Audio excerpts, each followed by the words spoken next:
e4, e5, knight f3 to start. E4, a bit of a surprise in my opinion. Not what I was expecting here in game number 1. We're gonna get the Gucci piano with bishop c4 being played. So bishop c5, all pretty standard so far. Now we'll see what Ding does. Yeah, I'm actually really surprised that we got e4 here after a win yesterday. Even more so after a win yesterday, I'm actually much more surprised that we get e4. So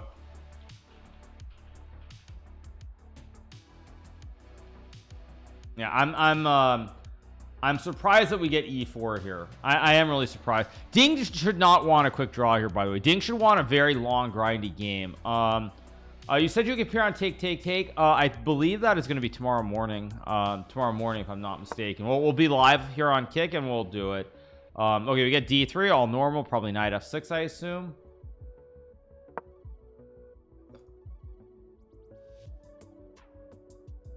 Probably c3. Oh, we get knight c3. Okay. Actually, I'm gonna be honest, this is not the start that I was hoping for. Knight c3 is playable, but it's very, very dry. It's a very dry approach here, so I'm not super thrilled by knight c3. This has potential to be like a shorter game today after knight c3. Ding is not a natural e4 player. Ding is a d4 player most of the time. So anyway,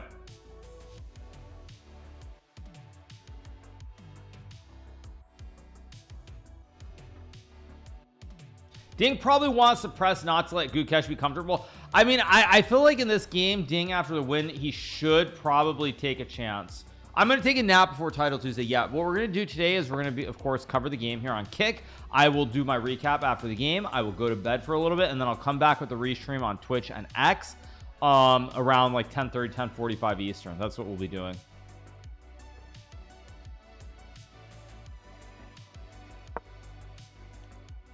Okay, a6, a4.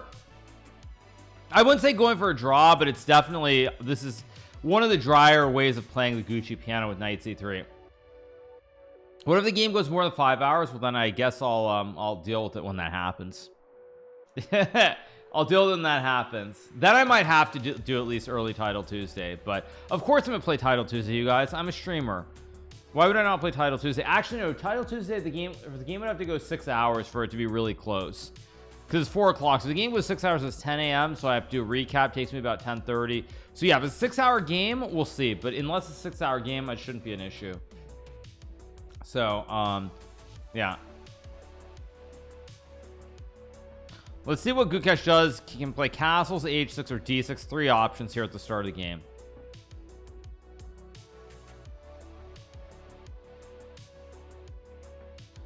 Standard Spanish stuff, yeah.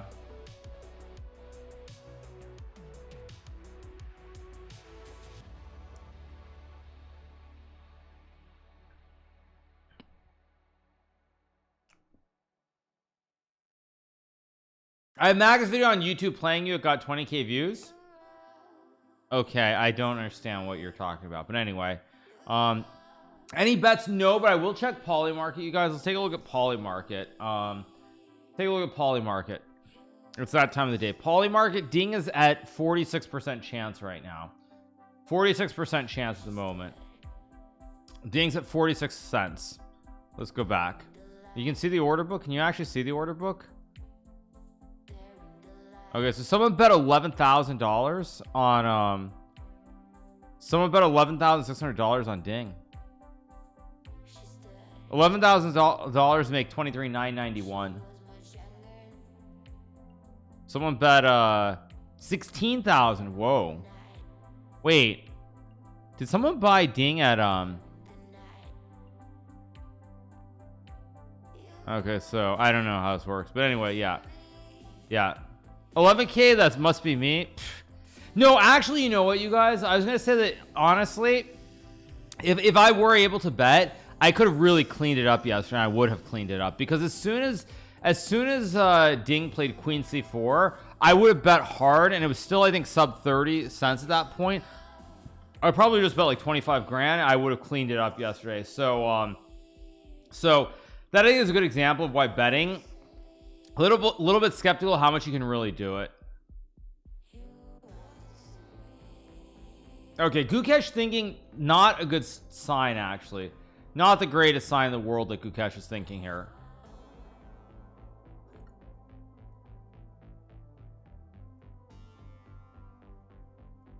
So, let's see. Did I hear about Vantika, Agarwal, and FIDE? I heard something about it, but I wasn't paying close attention. No idea. I just mean because I could tell he was going to win at that point. So we get D6 being played here. It's not an energy drink. This is kombucha. It's like, which I bought at Costco the other day. You guys can see it.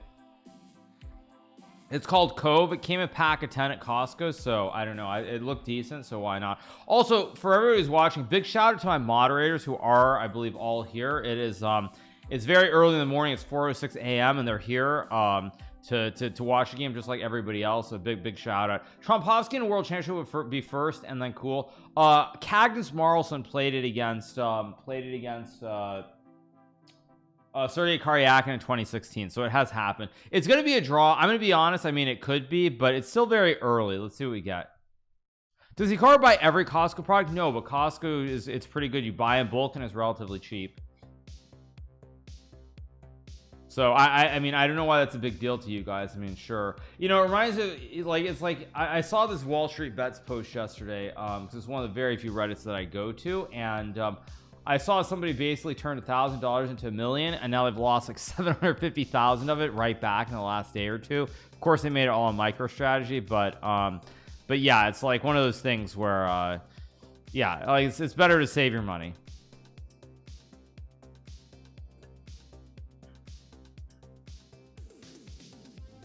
So, all right, it's a Gucci piano, exactly.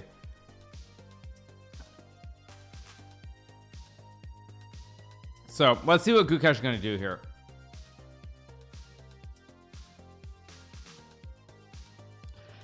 Probably castles or h6. We'll see which one we get. I would assume that we're going to get castles because the knight's on c3. Generally, the knight on c3, you can just ignore it.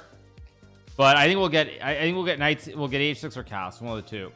This is very drawish. It's on the drier side, putting the knight on c3, because normally what you want to do if you want to be aggressive is go c3 followed by d4 later. Something like this, and then later on you want to play for like knight e1, knight f1, and d4, like rook e1, knight f1, d4. But again, I mean, I think for Ding he played knight c3 also because he wants to get a read on let me delete this line as well. How do I delete it? I can't delete it. I'm gonna refresh the board then. I think that basically he doesn't want to go for the c3 lines early because there are a lot of things. Black can always play d5. There's a6 or a5, a lot of options. So I think this first white game he wants to keep it on the safer side with knight c3. Also he won, of course, in game one, and then probably later on he'll come back with c3 if he doesn't get anything, or he'll change his opening to d4 on move one. That's what'll happen. Yeah.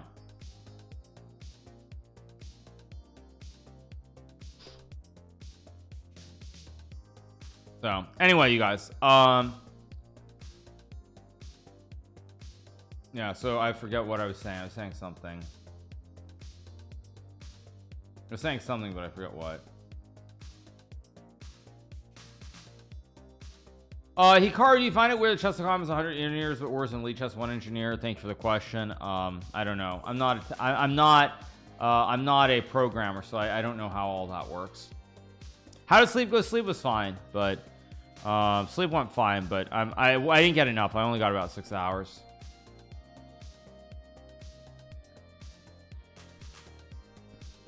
We will continue to read books today. Yes.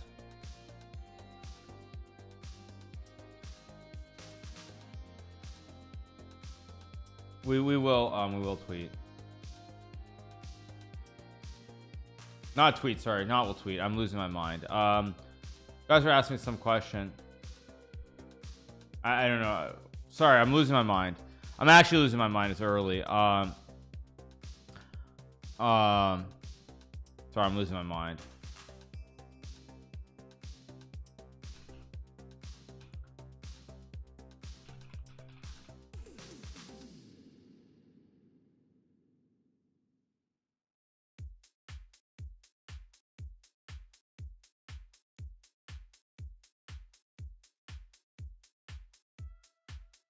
Kramnik's watching the stream. Yay, big yay. Who cares? Not me.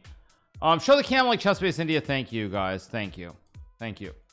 Appreciate the suggestion. But as you guys know, I'm not paying like a six figures or potentially 7 figures to get cameras. So no, thank you. Thank you for the suggestion though. I appreciate it. So anyway, let's see what we get here from Gukesh. So yeah. There are like 20 live channels commentating on the game, but yours is the best, even though you're up early for us. Your analysis is the best. Love you. Thank you so much. Appreciate it. Thank you. I'm not in California right now. I'm in Florida. Yeah. I mean, I wasn't gonna do that because it's not worth it, first of all. And then secondly, it's FIDE. Like, I mean, come on, be real. You make 5 million off this 100K. Yeah, right. 5 million. If you guys seriously think that I make 5 million off of 2 weeks of doing commentary on the World Championship, I would be retiring from chess. No cap.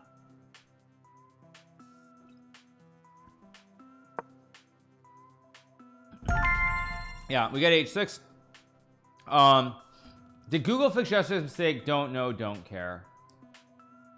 But anyway, we got H6. You look like you came from a long drive. You should eat. Well, I'm drinking some kombucha. I'm trying to actually avoid going heavy on caffeine this morning, so I'll probably want to take a nap later. Okay, so we do get H6. Almost certainly we'll get Bishop E3. H3 I think allows G5, right?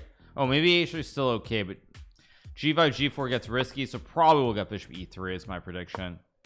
We'll probably get Bishop E3 here. What am I reading? I'm not reading anything yet today. It's a little bit too early. I think in about like an hour, maybe not an hour, maybe like 25 30 minutes, we'll read something. Bro, you're addicted to chess, stop lying. No, I'm not actually. No, if I were getting 5 million for 2 weeks, trust me, I would be on my way out the door. Some terrible news. Mike Klein pronounced Ding's name correctly. Of Ding pronouncing it, so that's terrible news. Yeah, thank you. So then wait, the girl got it wrong yesterday in the post-game conference. Board is bugged. Okay, let me refresh the board then. Oh, we do have Bishop E3, Bishop E6 played. Okay, now this is generally pretty dry. Knight D5 is playable. You can also go B3 or A5. Yeah, A5. Is this the game between Hikaru and Noterbeck? 1 second. So where, let me think. Noterbeck, Nakamura, what was that? India, Juko, piano. I'm trying to remember this game that I played. Let me find it. Trying to find it. 1 second, guys. Sorry. I think this is my game against Noterbeck, but I could be wrong.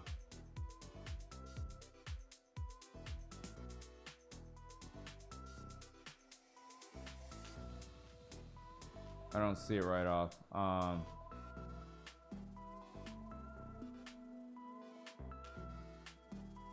I'm trying to find it. Sorry, 1 second, you guys.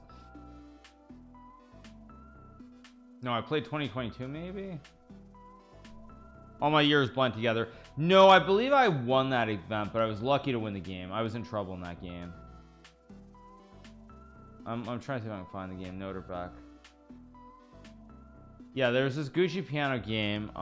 Was that what this was? I don't remember what this was.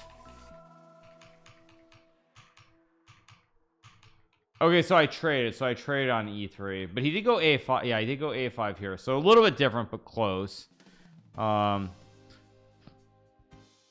If we got takes castles knight e2, then that's a transposition of my game with Noterbeck potentially, but we'll see.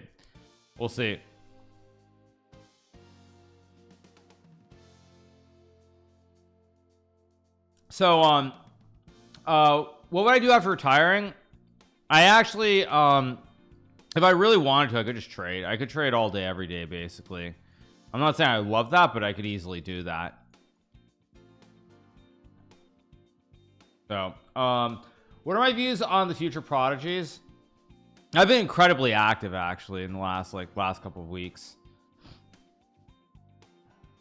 Okay, A5. Let's see what Gukesh is gonna play. Yeah, so we get, it's probably castles here or something else. Trading or investing? Trading, actually. Trading, not day trading, but short-term swing trading.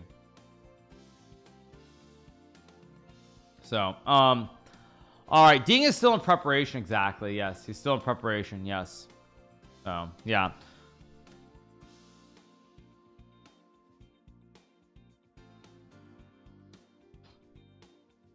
So let's see what Gukesh does. I assume castles. He could trade all the bishops off here, but the issue here is that I think there's queen e1 and knight h4, and white's going for both of those squares with D's knights. So yeah.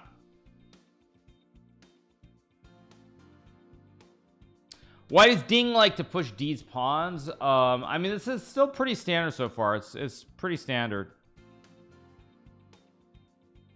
So Ding is the single worst world champion. He didn't win a game after becoming the world champion. Hey, it happens.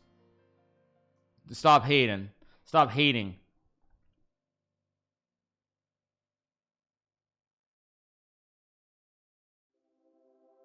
I think we might have a deep think here. So I think, even though it's really early today, I think I'm gonna go eat my. I think I'm gonna go make some ramen. Even though it's really early, I think I did it like 6 o'clock, but I think I'm actually going to make my ramen. Thinking about it. Wow, Bitcoin 93.4. Jeez, that means MicroStrategy is getting killed, I assume. See, what is it doing? Ooh, 393, sub 400 now. Brutal. Okay, it's too early for ramen. Objectively, it is too early, but I don't really care.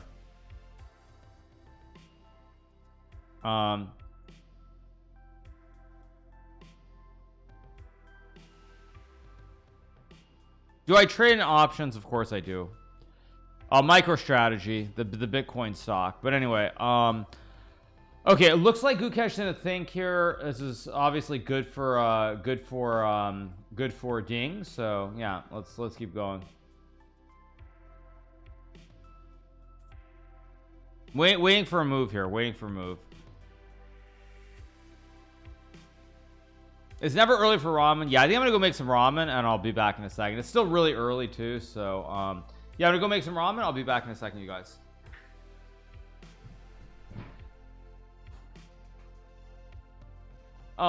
He did bet on Harris and lost. Wait, what? Huh? Thank you. Huh? What are you guys talking about? All right. Yeah, I have to boil the water though, so I have to boil the water and everything else. Okay, let's see what Gukesh does here. This is the first moment where I think we're gonna get a big think. I think we will get a big think. Ramen again. You should invest in a more diverse diet. It's like 4:20 a.m. you guys. First of all, secondly, I don't care. It's breakfast. How do you boil water? Thank you. Yes, thank you. Third, I actually haven't eaten any food since like 1 p.m. yesterday. I've gone nearly 24 hours without eating.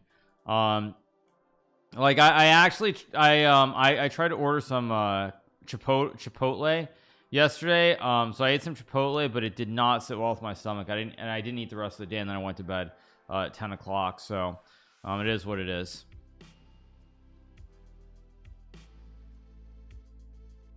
Oh, sorry, not 24 hours. I can't do math. Sorry. Sorry, that's 15 hours. I can't do math. I'm half asleep still, but anyway, all right. Gukesh is thinking here either bishop c4 or cow. Yeah, I was sitting on the toilet. It was not a fun experience. Let's leave it at that. I thought Chipotle was supposed to be better than Taco Bell, but Chipotle is the one that left me sitting on the toilet, not Taco Bell. Anyway, maybe too much information, but let's see what Gukesh will do. He's either going to castle or trade the bishops on c4 and e3. I think I don't think there's anything else going to happen. Waking up at 4 a.m. every day is not good for your health. Actually, I think if you get enough sleep, waking up at 4 a.m. is optimal. 4 or 5 a.m. I think waking up early is generally better, if I'm not mistaken. I think waking up is definitely actually better. As long as you get enough sleep, I think it is.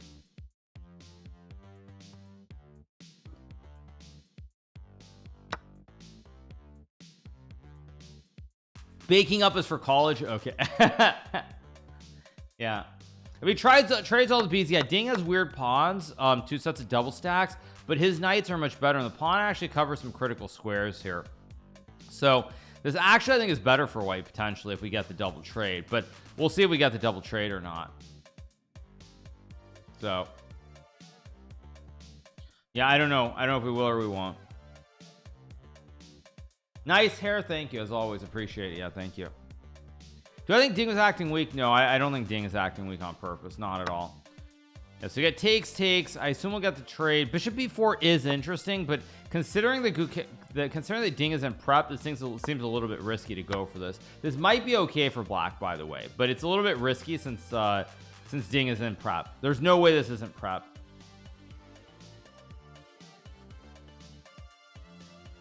No, this is not a guaranteed draw either. This is gonna be this. I don't think it's gonna be a short game, because of the double pawns. White has easy ideas. I don't think it's going to be a short game.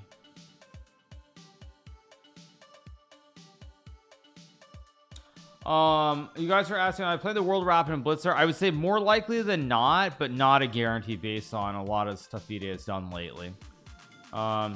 Is there a reason you play worse these days in contrast to previous years?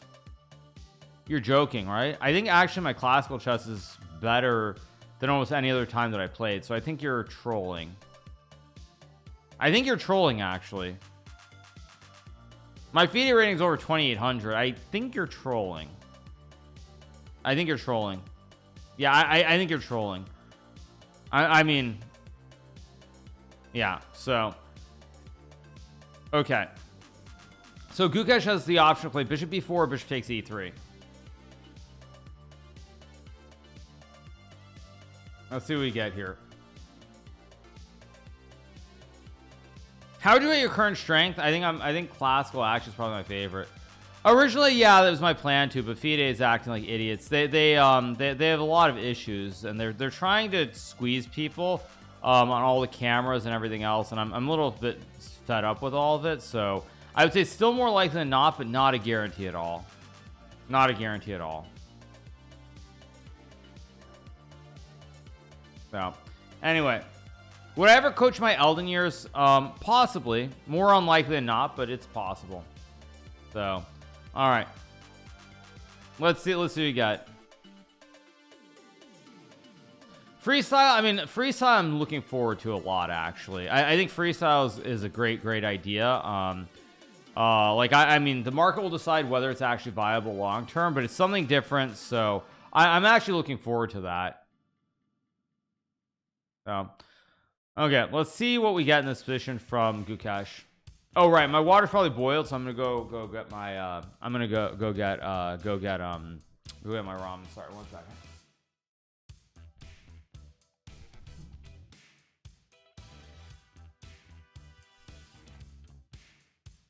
A ghost. There's a ghost. Yes, you guys. All right, welcome back. Thank you. Okay, what do we get? We got excuse me.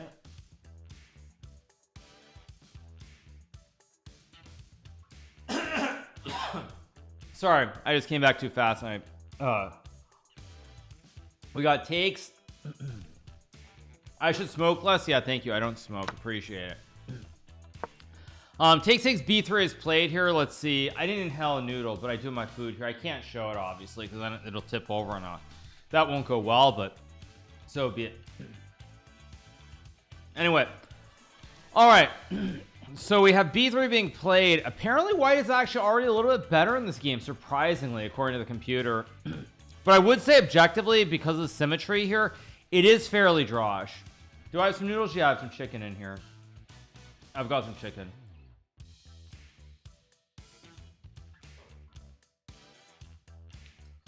Yeah, but anyway, all right. I generally drink instant coffee, but it's not the only thing. Yeah.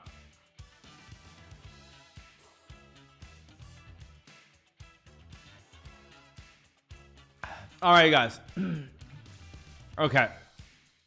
Let's see what Gukesh plays here. Computer does not like black's position, by the way. I mean, using a 4-teat ramen, yeah, for the noodles, why not? Should I be using something else? Recipes coffee sponsor? I mean, obviously I can drink Starbucks or something else.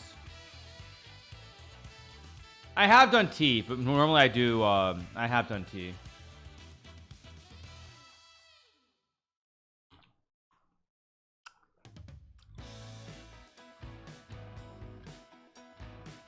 Okay, so computer watch G6, which is a weird move here.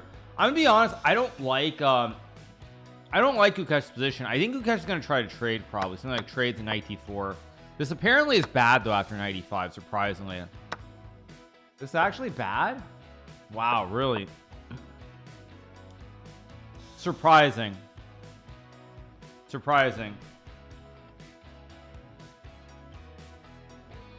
Surprising. I would expect maybe rook e8. Rook e8 to go knight d4 makes a lot of sense here. I would say objectively, I'm not very happy with this opening. I'm not very happy with this opening because this has potential to be a very short game. I'm not gonna lie. This has real potential to be a short game. I mean, we'll see if it gets excited, but this has potential to be really short. Just because of pawn structure.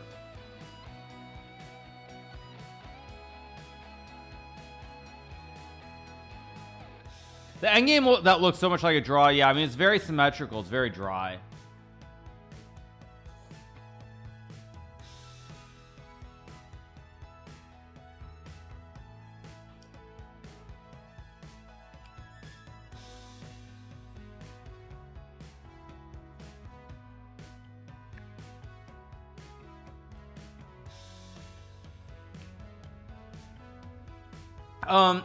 I mean, the only reason I'm disappointed by this is because from Dink's standpoint, I would expect a little bit more. I'm going to play both Title Tuesdays, of course, obviously. But I will probably take a nap before. That's what I will do. Yeah, I will take a nap. I'm just eating my noodles because I'm a little hungry. Sorry, you guys. Eating an early breakfast, but that's how it goes.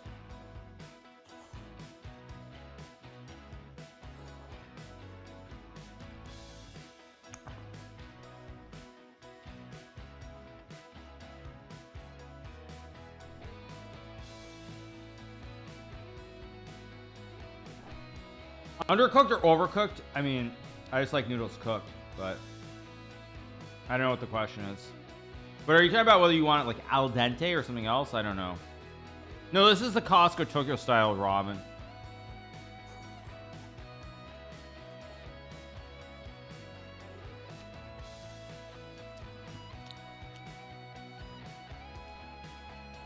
Let's see what Gukesh plays here.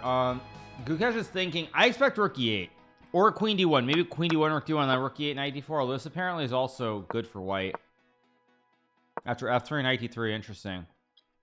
It's all about the pawn structure here, basically. Interesting. Also knight... interesting. Maybe this is good for white. Who knows? Maybe. I think this is fine for Gukesh, but he's got to be very precise. I mean, Gukesh obviously benefits a lot more from a draw here.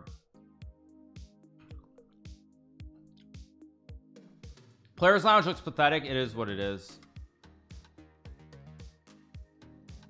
It is what it is. But this is clearly prep. This is Dingwan's position where it's only he can win or it'll be a draw.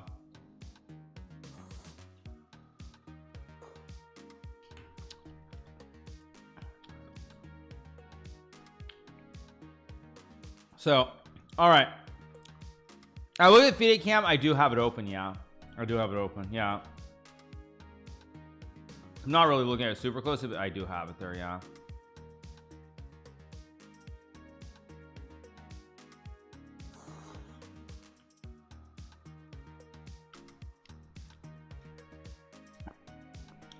By the way, that is pretty pathetic though. I'm not gonna lie. I'm looking at the Players Lounge. I mean, it's literally a chair and a basic table.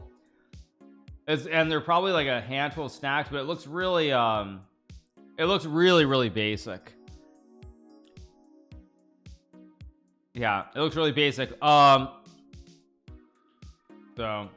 not inspiring. Let's leave it that way. But it's typical. I wouldn't say you want a bed, but you'd like it to have like a plan. You'd like to have like a nice table and other stuff.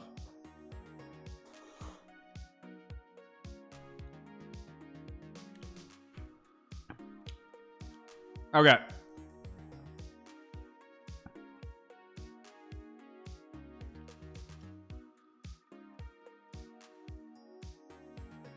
Maybe with a fancier wallpaper, you forked out the 100K exactly.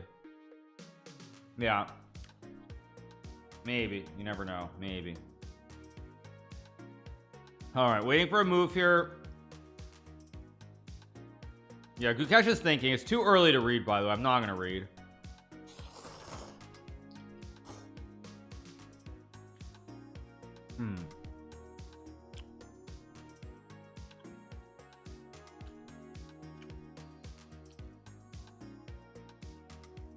So, yeah, Gukesh is down a lot of time here, by the way, which is not good.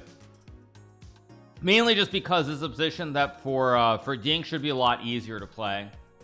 This is an amazing start for Ding in the match yesterday and today. It has promise today as well, but I would say right now it's still likely going to be a draw.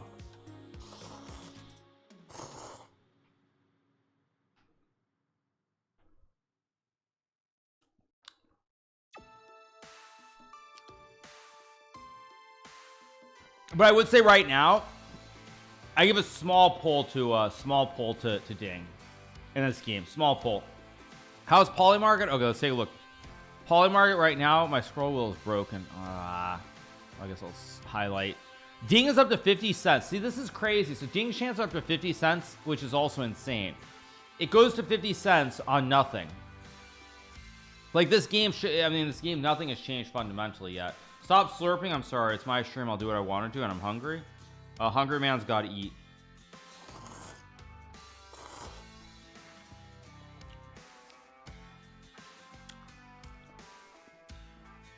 But let's see. So let's see what we get here. Yeah. Great start for Ding, though. Great start. In prep. Very dry position. No real tactile chances. Very, very good.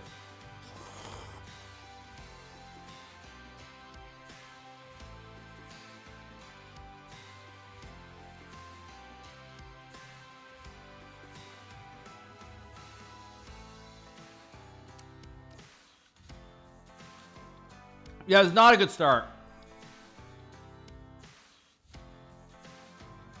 Not a good start for Gukesh.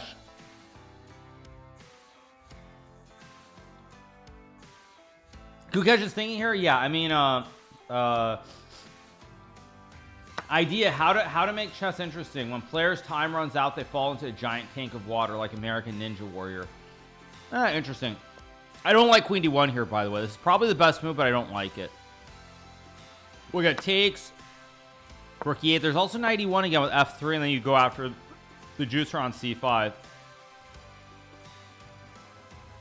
This is an absolute dream for Ding in game 2 also. Up 30 minutes, no risk position, very easy to play. This is a great start again. Not again, sorry. He had a bad start yesterday, but it's a great start to the game.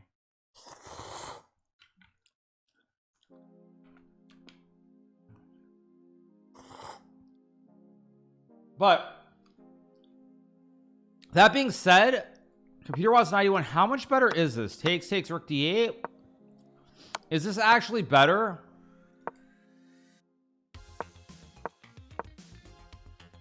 This could be a quick draw. Yeah, this could be. Could be a quick draw. Not gonna lie. I hope not, but definitely potential.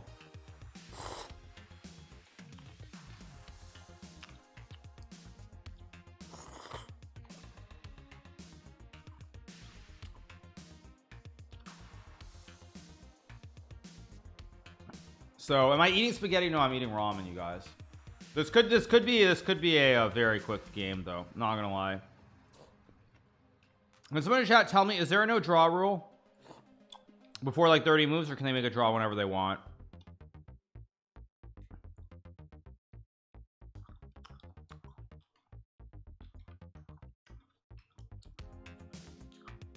$40 move rule, okay. Yeah.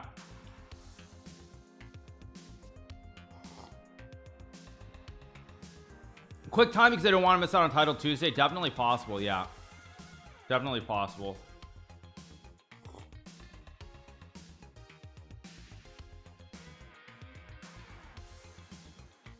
But this has potential to be a very short day. It has potential.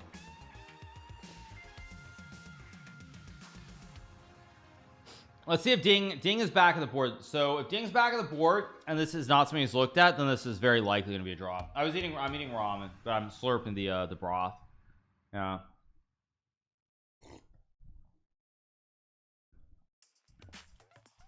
So if you're black, would you offer a draw? You can't offer a draw here, but I could definitely see it. Yeah, I mean, the problem is 91 takes, rook d8, takes, knight d3. You're probably going, well, look, I'm hitting both the juice, so I'm going to win the game. But black is knight d7, and now we came to play a game with these knights. And if knight a4, there's b6 or knight c6 here. Yeah, I mean, looks pretty dry though, pretty dry. I can mute it, of course I can, and I probably will in a second when I slurp the whole thing. But yeah, this is not looking great.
All right, so we're back. Let's see what we get here. I expect 91 or rook d8.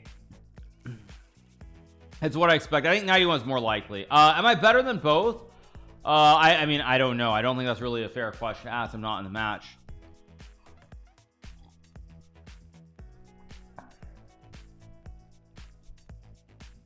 Yeah, actually, I'm gonna go use direction quickly. Get rid of my plate, and I'll be right back. Give me a second, or my whatever you call it, container.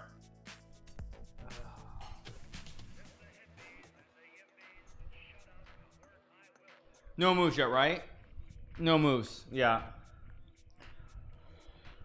Okay, now the big issue with this game is white has a weak juicer on a5, permanently under attack. Black has slightly weaker pawns on the c file and e5.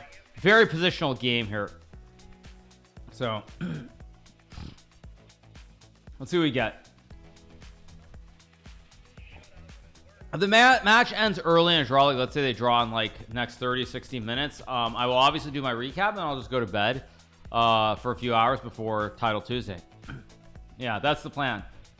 So big shout out to everybody who's watching. Hope you guys are doing great. If you're playing World Championship match, would you consider seconds or a whole thought of team? I would definitely have a team.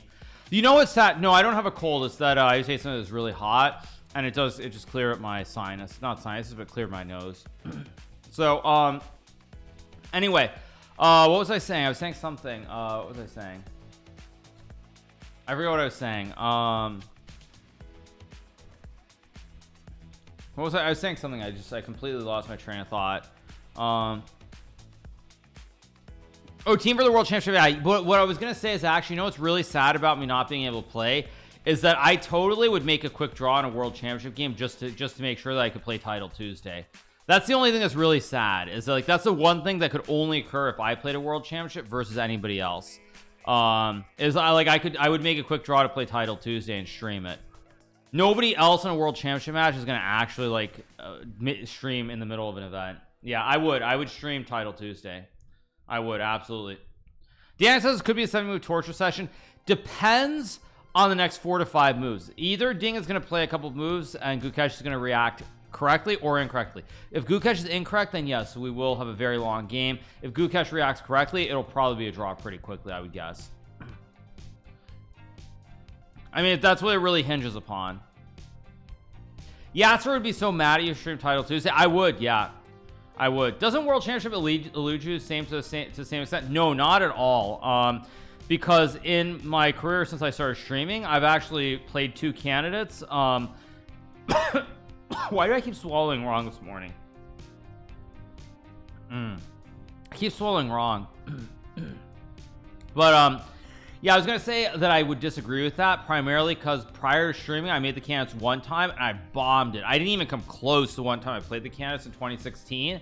But in both 2022 and 2024, I actually came pretty close. Smoke less, yeah.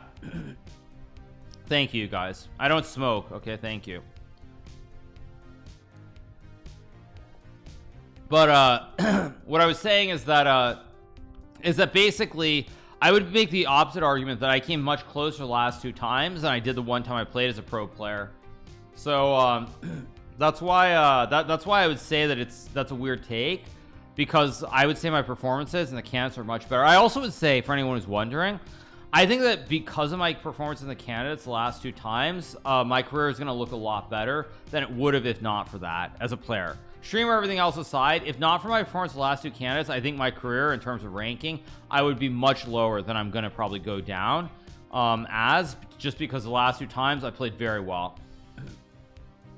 So, yeah, that's what I would say, actually. So I would say in general terms, even if I didn't make it, I played much better. My hair looks weird for a headphone, yeah, because my hair is all over the place. Magus was disappointed you didn't win in 2024. I don't think Magus is disappointed. Oh, we get Rook C1 here. Now this is actually, I'm very impressed to see this move, because this is a move you can think, well, there's knight d4, black has a bastion, but I think you go knight e1 here, right? Knight d3, maybe. But what's going on after knight h5? So you go knight d3, there's knight c2, right? Knight d3, yeah, knight c2 and black's better, and there's knight f4, and here come these knights. Maybe white's still better after rook d1. Interesting choice here. I actually like it. I like rook c1 though from Ding. But I think we could get a draw too. We could get something like g5, knight e1, rook d2, and some kind of draw like this. I'm sure from the East Coast of the United States of America, greatest country in the world. So yes, I'm streaming from America. We run the world. We put our tariffs on everybody. Y'all gonna have to pay us more money to sell your products here. God bless America. So it's funny that my rating's above Gukesh, maybe, but actually what's really weird about this match is it's got to be like the first match in history where you have 2 contenders who are not the #1 player in their country. Wei Yi, of course, the #1 Chinese player, and Arjun Erigaisi, the #1 Indian player. So it's very weird from that standpoint too.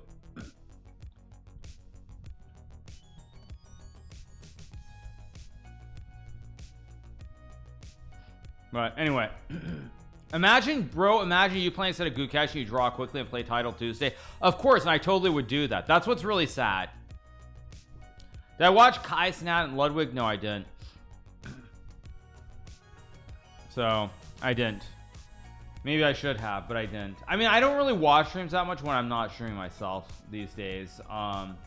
Very rarely. Okay, let's take a look. What's the market doing?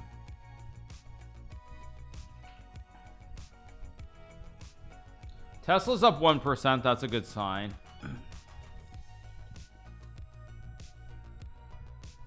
Looks like a pretty standard morning. Still very early.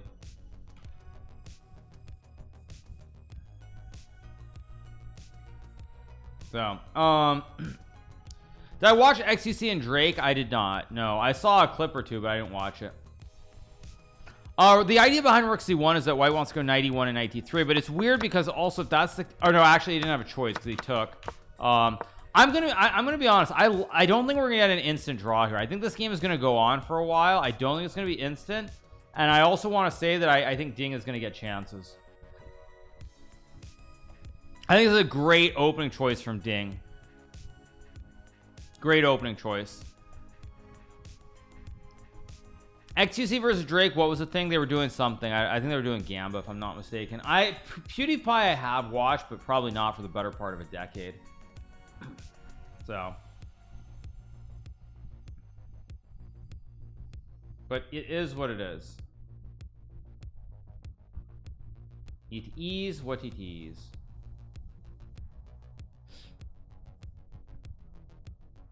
So, all right. Knight d4 to me looks like the only logical human move besides rook e8, because you want to contest the center of the board. But maybe there's some argument that knight on c6 also permanently targets the pawn, so you could play rook e8 to guard, and after knight e1, I don't know, like rook d2, knight f3. Like we could get a draw like this too, by the way. Very possibly get a draw like this, but hopefully not. That's not what anybody wants on this fine Tuesday morning. I mean, I wouldn't mind it because it means I get to do an early recap and go back to bed. And then I get to beat like Levy to the punch by a few hours, but we'll see if we get that. Will I play Title Tuesday? I will play Title Tuesday, yeah. But we'll see. Can he play horse to H5 and F4? Definitely possible. Neither of these guys play Title Tuesday. No, neither of them play Title Tuesday. Did I watch the new Skibbity Toilet episode? No, I did not. I mean, of course I've watched Skibbity Toilet. I'm not gonna lie, but it's not generally my thing.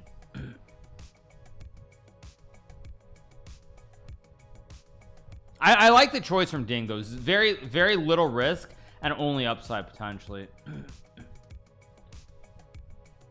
Very little risk. Very, very little risk. Has Hikaru watched Skibbity? Of course I have. What do you guys think I am like? You think I'm a boomer or something? Of course I've watched it. Everybody's watched it. Funny thing about this position is for both sides they want to use D's knights.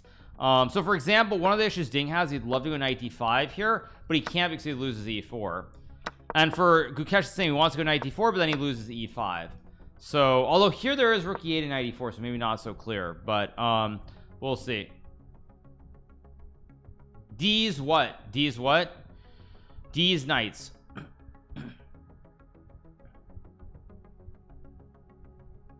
The press conference, did I upload that to my second channel? I don't remember if I did. Let me see. I think I may or may not have. I don't know. Let me check. Yeah, I did. I uploaded to my backup channel. Let me copy the link. There you go. Here's the link, you guys.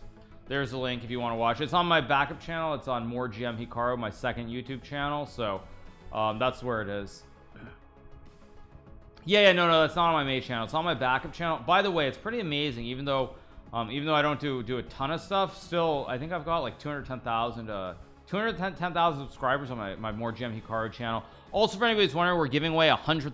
I was about to say 100,000. We're giving away 100 Amazon. 100,000 would be pretty impressive. Probably Amazon would call me and say you're making too many purchases. But we're gonna be giving away $125 gift cards on from Amazon this Christmas season. So on both the main channel but the backup channel as well. There are gonna be like codes sprinkled throughout the videos for $20 gift certificates. So definitely keep an eye out for that if you haven't already. We're not gonna do that on the recaps, but on pretty much all the other videos. Can I tell us why the championship is being streamed on Chess24? I can tell you that. The reason it is because Chess24 signed an agreement with FIDE to broadcast events prior to the merger. So that's why Chess24 is covering it. That's why. Yeah. Chess24 made an agreement. They bought rights to some number of events prior to the Chess.com Chess24 merger, which is why you see the broadcast on Chess24. Chess-Based India is a different story. Chess-Based India probably had to cough up whatever Cigar was able to raise out of the amount that FIDE was asking for. They probably realized that like they weren't going to be able to get their exorbitant amounts. So they took what he was willing to pay. So, and obviously, like for Cigar, I mean, it makes sense to try and raise the money or pay for it. But for me, like I'm not gonna go out of my way to try and find $100,000 like just to get cam rights. Like, I mean, screw that. Like, frankly, screw FIDE too. But like, no shot. So, all right, let's see what we get here. I mean, like for Cigar, it's also easier. Like, don't forget, for him, it's a very different model. He can try to raise money from sponsors. Yeah. No. I should have the video of Joe Rogan saying he would have you. Is that with Coleman Hughes or a different video? Is that with Coleman Hughes or something else? I mean, I don't know. Joe is supposed to have my digits, but he hasn't reached out to me. I would obviously go on Joe Rogan in a heartbeat. So was that the episode with Coleman Hughes, or was that a different episode? Which episode was that, you guys? Because a couple of people have mentioned that. Someone mentioned that yesterday. Someone mentions that today. And the Coleman Hughes episode was a while back, so I'm wondering if someone else said it too. Can someone tell me what it was on? What was it? Was it the same one, or did someone else mention me? I'm just wondering.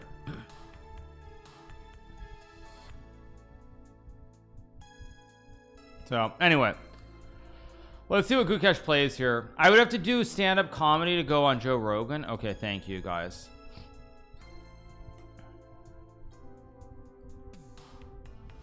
He said Carlson is the GOAT, and if he died, who Hikaru would be number 1.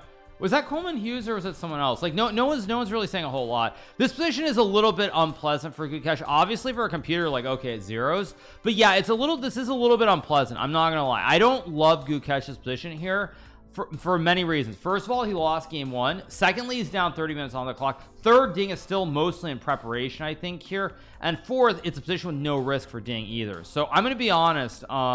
I don't love Ding's position. Of course, if he plays like a computer, as Nepo would say, then he probably will draw the game easily, but I'm not sure. Go on any podcast, but not the Hawk 201. I don't know who, I mean, like, is she still a thing even? I didn't think that was still a thing, but maybe it is. Like, is that really still a thing? Like, you gotta be kidding me. Is it? Has society really degraded that much? Yeah. It's the number 3 podcast on Spotify. Are you kidding me? Are you fudging kidding me? That is sick. That's actually sick. I'm gonna be honest. That's just sick. That's actually sick.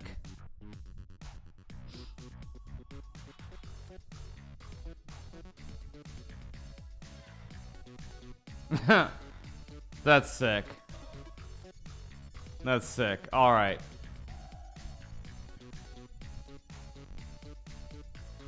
It explains the current state of America. Probably also true. On that note, it's time to start reading, you guys. Since we're at the time in the game when it's gonna be very slow, let's start reading. Let's start reading. It's time. Okay. It's time to start reading. Okay. Okay. Here we go. Here we go. Let's start with some reading. It's that time of the day. Okay. Cheap. Actually, let me start the music. Here we go. Or I can just turn it down on my end, I guess. I'll just turn it down on my end. Okay. Cheap. Cheap suit. Cheap date. Cheap shot. It's a dirty word rife with negative associations. We hear the word cheap and we think miser. Where? Walmart made in China, something that's going to fall apart. It's an insult almost any way you look at it. An 84-year-old man heard about my interest in cheapness and got so excited that he offered himself up for an interview about his frugal ways. At the end of our conversation, he said sheepishly, "Please don't use my name. I don't want people to think I'm cheap." My father had been called cheap for most of his life by family members, friends, colleagues, and me. Dad is an economist in both senses of the word. He was an economics professor for 33 years at the U.S. Coastal Guard Academy in New London, Connecticut. And he's also a master economizer, a legend in our extended family. I remember him dashing around the house, turning lights off all the time, even if the room's occupant had just left to make a brief phone call. If I was in the shower for longer than a few minutes, I'd hear a knock on the bathroom door, followed by my father's voice saying, "Laura, you're using too much water." He refuses to use the dishwasher. Exactly. Instead, he insists on washing all the plates and cutlery by hand. At some point, we discovered that he was using cold water, not soap. Then explained why the knives and forks were often exhausted with the remnants of meals. Okay. Let me keep going. This is a little bit too much. Okay. Okay, here we go. I spent my childhood doing homework at the kitchen table. Show the book. It's the same book. Yeah, it's in Cheap We Trust. Actually, sorry. Can you guys see it? In Cheap We Trust. Yeah. I'm just reading because we don't have a move, and I feel like reading. It's something I started doing yesterday, and I'll keep doing it. Because why not? Okay, so where were we? Okay, this book is about a history of thrift, frugality, and cheapness in America. As you'll see, though, it's not a linear tale. Moving from our thrifty past to our profligate present. Though I tell the story chronologically, the history of thrift is cyclical. This is a virtue we've abandoned and then circled back to over and over again, except when you watch YouTube. YouTubers waste all their money. Americans' interest in frugality has waxed and waned, usually in response to economic events like financial panics or political calamities, such as 2 world wars of the last century. Okay, I should narrate deep sleep stories? Yes, exactly. This is another book that I really enjoy, because it's a book that tells you, like, stop wasting your money on all kinds of nonsense. It's basically about, like, actually... It's a book about actually like not wasting all your money and being a ridiculous consumer. Like, you guys might not know this. Actually, I don't have my phone in this room, but my phone is 4 years old, and I'm literally going to use that phone until the day it falls apart. I fully expect my Galaxy S20, I'll probably be using it for 10 years. Like, that's just called being practical and smart. But everyone these days, every year, it's like, oh no, I got to get that new iPhone. I got to get the upgraded phone, because that's what we do. Yeah, like, it's just like Warren Buffett. Warren Buffett's my hero, of course. Okay, Gukesh deep in the tank here. It's a tough position to play. 94, 91. Trying to figure out where he's going to put his pieces. I'm going to be honest here. I'm really, you know, if I could bet on this game, I'd probably be betting on Ding. I wonder what Poly Market has Ding at. See, here's another example of the market not getting it. The next 2 or 3 moves are going to have a huge impact here. If Ding makes 2 or 3 slightly dubious moves and he's in the torture chamber, I would be betting hard on Ding. I would be. Truth be told, if the next 2 or 3 moves are bad, Ding is going to be deep in the torture chamber, and it's going to be very difficult to play. Am I trading it? I can't. I'm here in America, and here in America would ban such things. So yeah, that's what I would say, is that when I look at Poly Market, if Ding makes 2 to 3 dubious moves here, Gukesh, and he gets into trouble, I would be betting hard on Ding. Because if Ding wins this game, his odds should be north of 70%, I think. I would say it probably goes to 75-25. So right here, you're already looking at potentially a 50% return if we get 2 to 3 bad moves. You said 5 minutes ago. Yeah, I'm being serious. Like, if we get 2 to 3 dubious moves here from Gukesh, he's down 35 plus minutes on the clock. There is real danger here. Yeah, real danger here. So like, this is where the odds are not going to reflect it correctly. But yes, if I were actually trading this, like, if I could, I'd be looking to plop a 25 grand bet if we get 2 to 3 dubious moves in a row from Gukesh here. Next 2 to 3 moves are very important, very, very important in this game. Very important. If Gukesh makes wrong moves here, he's going to end up in real trouble. Hikaru is secretly trading illegally. Yes, you guys, I'm trading illegally so that I can go to jail. Thank you. And come on, I'm not rich enough to get away with it. I don't have $1 billion, and I can't just buy a pardon or something. So yeah, thank you for the suggestion, you guys. Why is it banned in the US? I don't actually know. I don't know why it's banned in the US. So yeah. Trading illegally. I have a business offer. Just kidding. Before the government gets on my base. Yeah. Yeah, I will buy it for you. Don't worry. I'm from Iran. Yeah. Hikaru not wasting money on a haircut. No, I mean, I just woke up, so the hair in the back is all fluffy. I mean, I can try to make it less fluffy.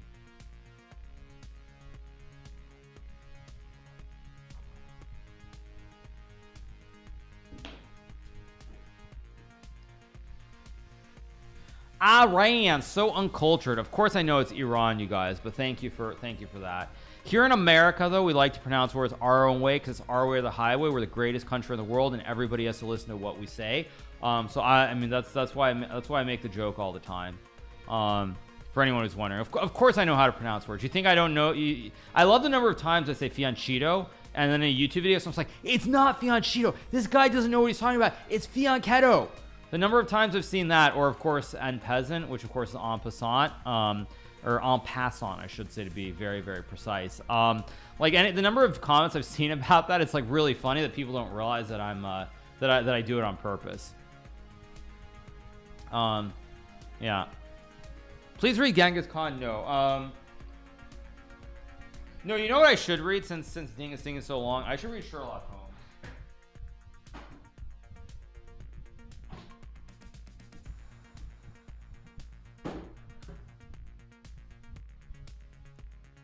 Yeah, Sherlock Holmes is what I should read. This is like the real stuff. Like proper literature from the good old days by Sir Arthur Conan Doyle. Big fan of Arthur Conan Doyle, by the way. Okay, here we go. These books, it's like a massive, gigantic book. Okay, here we go. Go. The Adventure of the Empty House. Here we go. And this is so big that I have to put it on the table, literally. It was the spring of the year 1894 that all London was interested and the fashionable world dismayed by the murder of the Honorable Ronald Ronald Adair. Under most unusual and inexplicable circumstances, the public had already learned these particulars of the crime, which came out in the police investigation, but a good deal was suppressed upon that occasion, since the case for the prosecution was so overwhelmingly strong that it was not necessary to bring forward all the facts. Only now, at the end of nearly 10 years, am I allowed to supply those missing links which make up the whole of that remarkable chain.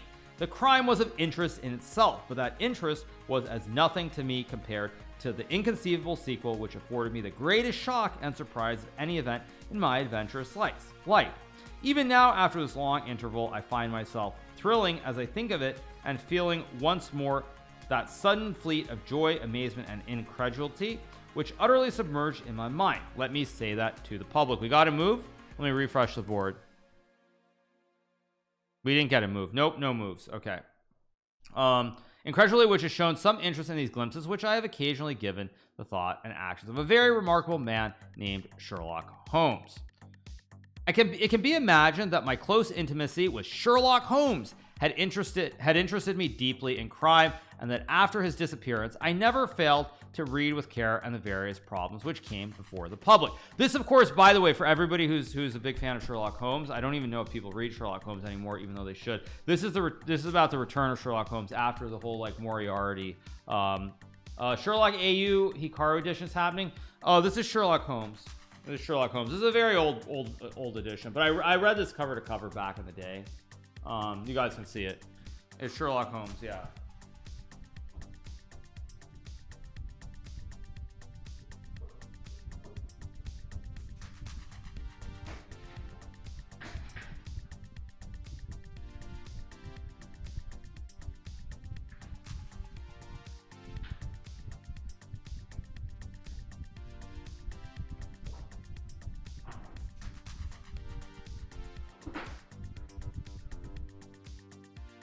Black played and moved? No, there was no move.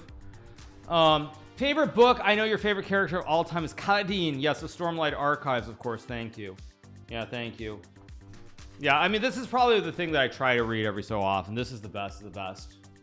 Gukesh needs to move. We'll read for another like 2 minutes and we'll go forward. This is, of course, the great book, the legendary book. What's that? It is a book called The Return of the King. Holy mackerel, this font, this writing is so tiny. I'm not even sure I can read it without glasses. Kingship, said Pippin. Yes, said Gandalf. If you've walked all these days with closed ears and mind asleep, wake up now. He knocked on the door. The door opened, but no one could be seen to open it. Pippin looked into the great hall. It was lit by deep windows in the wide walls at either side. Beyond the rows of tall pillars that upheld the roof, monoliths of black marble, they rose to great capitalists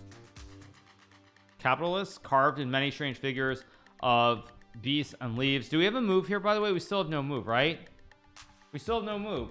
No, we have no move. Yeah, there's no move. But anyway, yeah, I bought this up, by the way. I think whoops, I just fell right out. Okay, it fell right out. 1 second. I think this, by the way, I bought on eBay for anyone who's wondering. I bought this was the first thing I ever bought on eBay in like 1997, maybe, like ages ago, long time ago. First thing I ever bought on eBay was The Lord of the Rings. He played 94. Is it not updated? Let me refresh. No, he didn't play 94, not yet.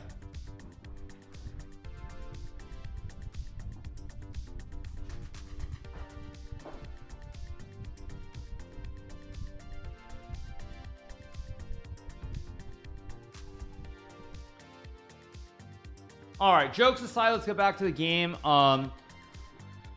This is a big problem. Like, see here already, I'm not loving it. Let's go back to Polymarket. Ding is still sitting at 51%. I mean, it shouldn't move because there's no move yet, but this is a very dangerous spot. Like, it's a very critical moment in the game here, and I'm gonna be honest, I'm worried. I'm worried for Gukesh. I'm actually really worried here for Gukesh. Because he has to play knight d4, knight b4, knight h5, and this is also a position you have to play a little bit on intuition as well. You can't solely rely on deep calculation. This is an unbelievable start to the match.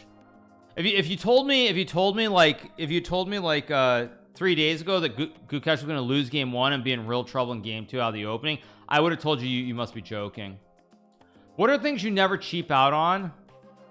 Food is one of the things generally. I know like this morning I'm eating ramen, for example, but normally like for like lunch or dinner, I generally don't like. Actually, sushi is one thing that I never go cheap on. I never go cheap on sushi, ever.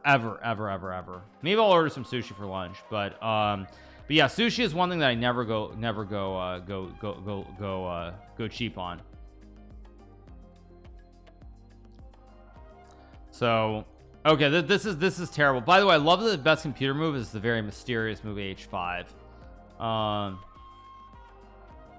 Yeah, this is really tricky.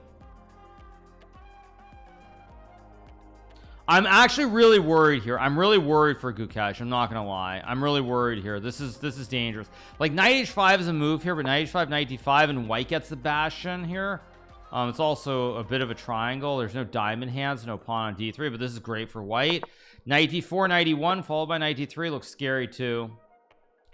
Yeah, this is very dangerous spot to be in right now if you're Gukesh. I think there's I would say right now, you ask me the odds, I would say it's probably something like 80% chance that it's a draw, I would say 75% chance to draw, 25% chance that Ding wins, somewhere around there. Maybe it's 70-30 even. The FIDE stream, they're saying someone played this exact position last night. That's not surprising. Magnus did not predict Ding winning the first game. Like I love it when people see these whimsical videos and they take it all out of context. I mean, like he gets asked and he just says something. Like, I mean, be serious. What time is at your place? It is currently 5:14 in the morning. I'm also very worried because honestly, there are no easy moves here. Every move is going to be fraught with risk since it's an end game for Gukesh, and he's also not the greatest player in the world when he gets low on time. So I'm scared here. And also another important point here is if white can somehow get the knight to d5, just to illustrate, you get c3. Now this knight has no squares and white is much better here. Yeah, this is really scary. This is really scary. It's really scary. This is really scary here, I'm gonna be honest. If Gukesh loses today, what other chance will you give Ding? I mean, it's at least 75% chance that Ding wins. If Ding wins game 2, Gukesh has to win game 3. If Gukesh doesn't win game 3, I honestly want to say it's 80-20 by then. I think still, you know what's funny though, is it's very clear that whoever's making the market at Polymarks is not a top chess player. They don't understand, like they're consistently undervaluing Ding way too much here. Like, I mean, Ding is the underdog in this match, but he's up by 1 point right now, and these are just bad odds. These are bad odds. Like Ding should be 55 or 60%, not more than 60, but he should be 55 or 60 because he's just leading the match by 1 point. But I have a feeling a lot is going to hinge on the next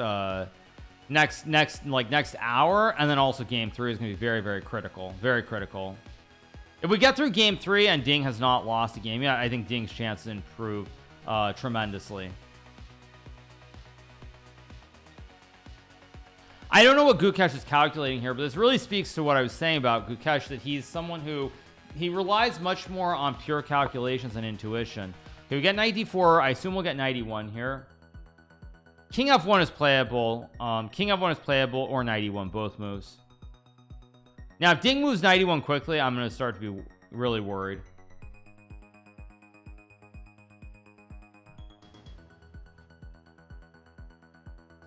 Yeah, I think we'll get knight e1. This whole world championship is based on recency bias. Also true. I mean, obviously, you just, historically, it's very weird to see someone come back the way the Ding at least has started, but still, yeah. King f1 reminds me of Mo Salah versus Kramnik. Wait, Mo Salah? This is also a weird position too. Apparently white's better here because you have the knight jumps, which also is kind of surprising. I expect knight e1, knight d3 though. That's I mean, I'd be very surprised if we don't get knight e1.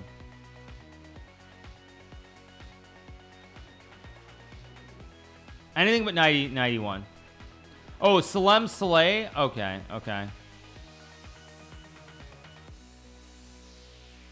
Pre-pandemic, Ding plays King F1. King F1 or Knight E1 are both playable. King F1 to me feels a little bit awkward unless you know it's good, just because you double your pawns here. You double the pawns. Mo Salah, I mean, I know that Mo Salah plays chess professionally, so, or he plays chess. What am I saying? Sorry, I'm losing my mind. Yeah, I play Knight E1 here. Knight takes E5 has not been played. No, Knight takes E5 allows Rook E8 followed by Knight E4. Yeah. Am I sleepy? Thank you guys. Thank you. Yeah, fake news. Fake news. Yes. Greetings from Germany. How are you feeling? I feel fine other than the fact that it's too early, but otherwise I'm good. Yeah. I expect 91. Hikaru sleeping stream when? That'll happen when I do a subathon, but the subathon is far off still. I'll do a subathon down the road. I just don't know when exactly. But that'll be part of it. Yeah, I'm gonna do a subathon. I don't know when, but I am gonna do one down the road. Probably 91 here.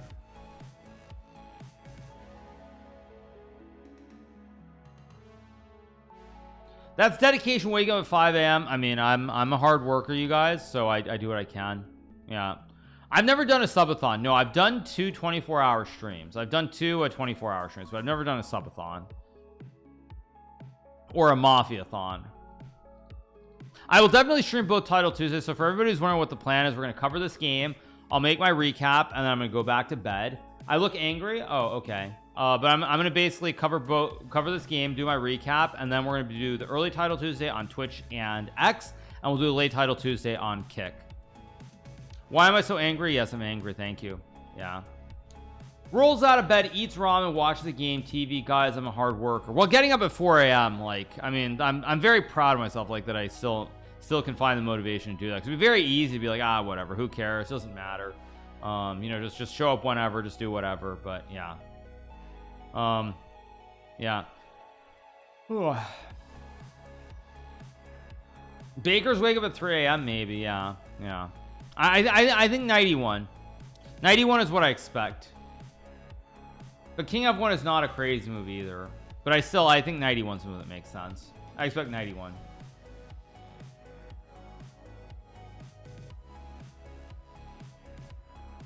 Okay, Future's doing nothing at the moment. Tesla up 1%, so yeah. Why are all FIDE World Championships in Asia? Time zone sucks for NA. I mean, I'll tell you why, you guys. You want to know, like, this is probably going to come off as a hot take, but I'll tell you why.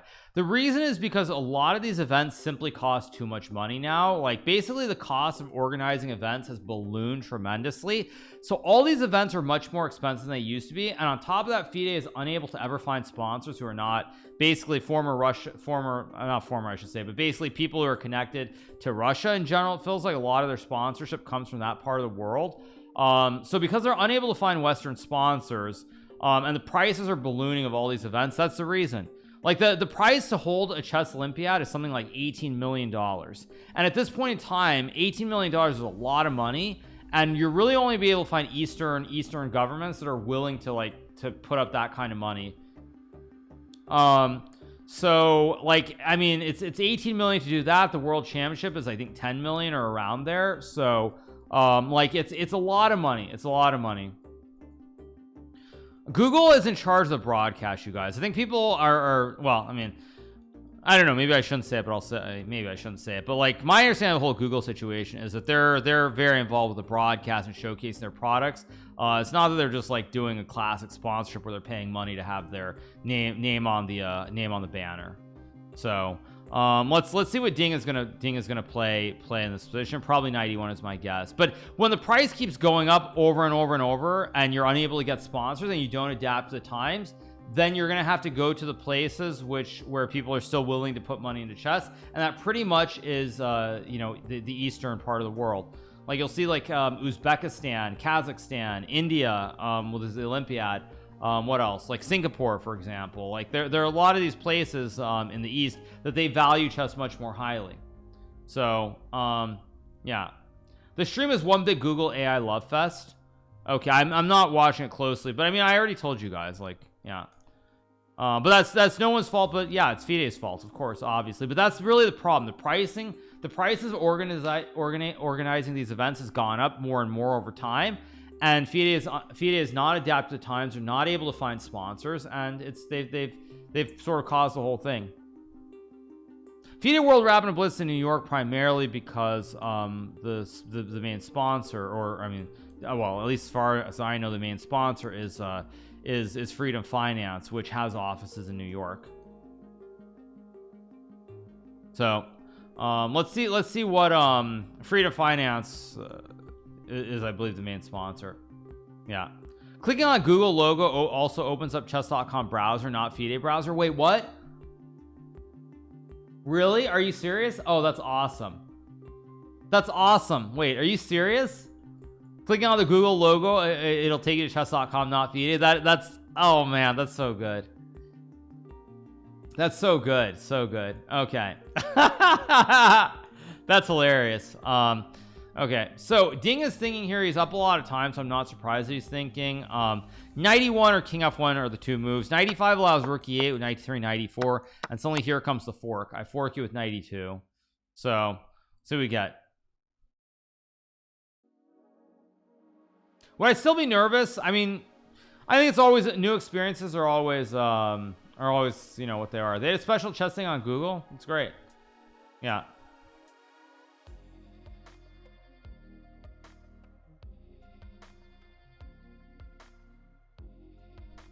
What are the predictions saying? I mean, predictions, Ding is still 51. Yeah, and it's not moving much. It shouldn't be moving. I mean, 94 is a good move. The game fundamentally still remains objectively balanced, I would say.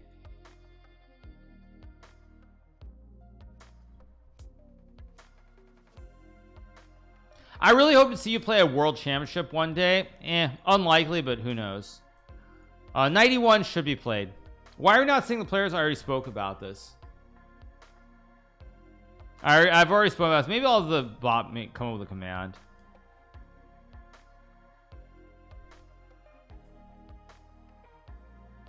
Let's see what Ding plays here. Nepo tweeted. Yes, why do I care what Nepo tweeted? I mean, I can let my mods tell me what he tweeted or didn't tweet. Like, why would I ever want to look at that? And 91 is what I expect here. 91 with the idea of 93. Play some blitz today since you didn't yesterday. We have Title Tuesday later on. Yeah. So, all right. How strong is Fabiano? Fabiano is a very, very strong player. One of the best players of all time. Yeah. I woke up before to entertain us. Yes, I did, exactly. Yep. Yeah. The more I hear people talk about this tournament, the more old-fashioned I feel. Yeah, exactly. Yes. Yeah. What if you take? No, if you take, then suddenly you have a problem with your pawn. So when you move the knight, you lose the pawn at e4, and now you're in real trouble. Yeah.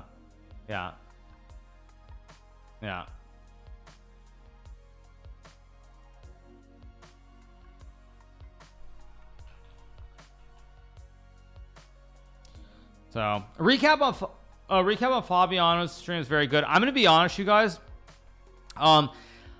You really have to make a decision in this modern world what you're aiming for, and I think what I would say in general is that, you know, what's happening more and more is that the top players, like when I see it, like I like Fabiano's stuff that he does, like his recaps. I mean, I don't dislike them, but they're so geared towards a level that like no one in chess is like 2400.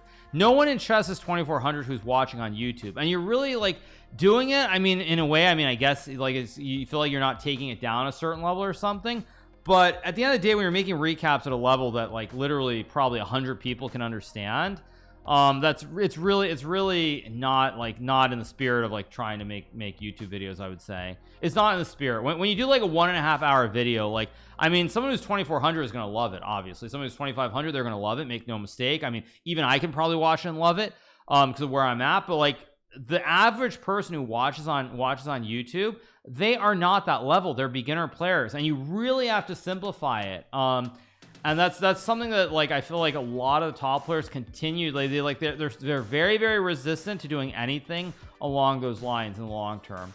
They're very resistant to it. They're very resistant. It's not about being dumb. It's just they're very resistant to like doing things that the masses want to see. It's like they want to stick to things a certain way, keeping things a certain way.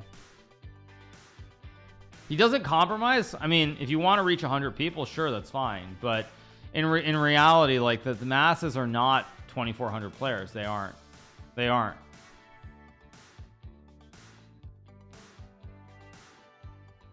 So, all right. Let's see what Ding will play here. Do I think Anish Gir is the smartest chess guy in this era? Smartest guy in this era? You mean like from an actual like a general schooling knowledge perspective? I would probably say he doesn't really talk that much about these topics, but I would probably say I would think that the person who I would say is probably Maxime. I would say Maxime, in my opinion, is the Maxime is probably the smartest from the general standpoint of like going to school, having a good education, having I think a master's in math. I would probably say MVL. I would say MVL. I think I would say MVL. I don't really think that, in my opinion, it's really that close. So anyway, all right, let's see what Ding does here. Probably 91, but the fact that the fact that Ding is thinking here tells me that he might be thinking about King F1. That tells me he might be thinking about King F1.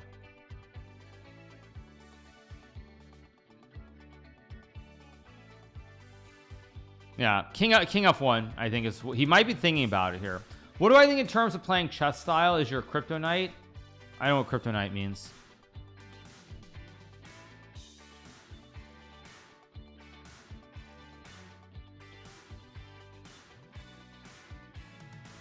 Long think, wrong think. I think the more he thinks, the more likely it is he'll play King F1.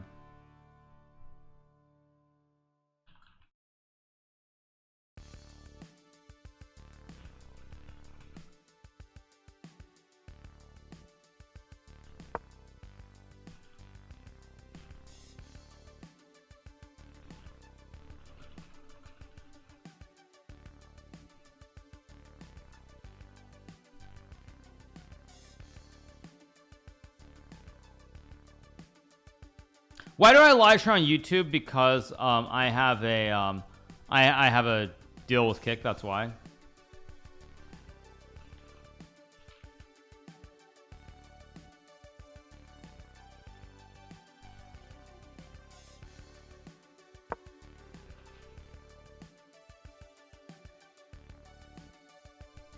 Okay, big moment here for Ding after Rook D6. Computer wants Rook B1 with the idea of Knight D3. I'm still not really understanding what's going. I figured it out. Because after Rook D8, you want to play King F1 and then Knight D3. Yeah. I figured it out. He wants this to hit the pawn, and then or not Rook D7. That's a terrible move. Something like this, and then he wants Knight D7, and then you get Knight D5, and look at D's knights here. Then suddenly White's knights are perfect. This is what he's playing for. This is what he's playing for. This makes a lot of sense. Something along these lines. That's what I think he's aiming for.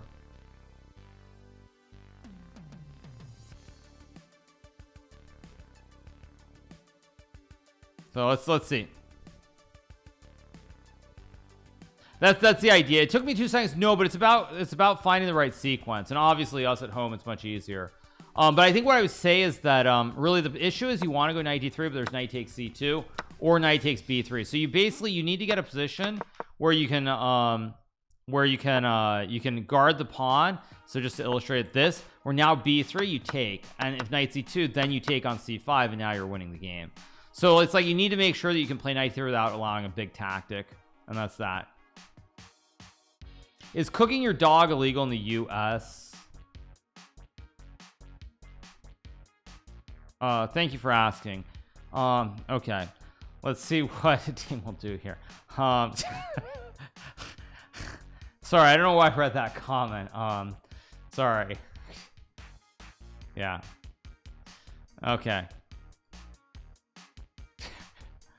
Sorry. Okay, just joined. What did I just say? Someone asked me a question. For some reason that popped up. Okay. Probably rook AB1 or rook CB. Rook CB1 is merit too, because now whenever knight 6 comes, the rook guards the pawn.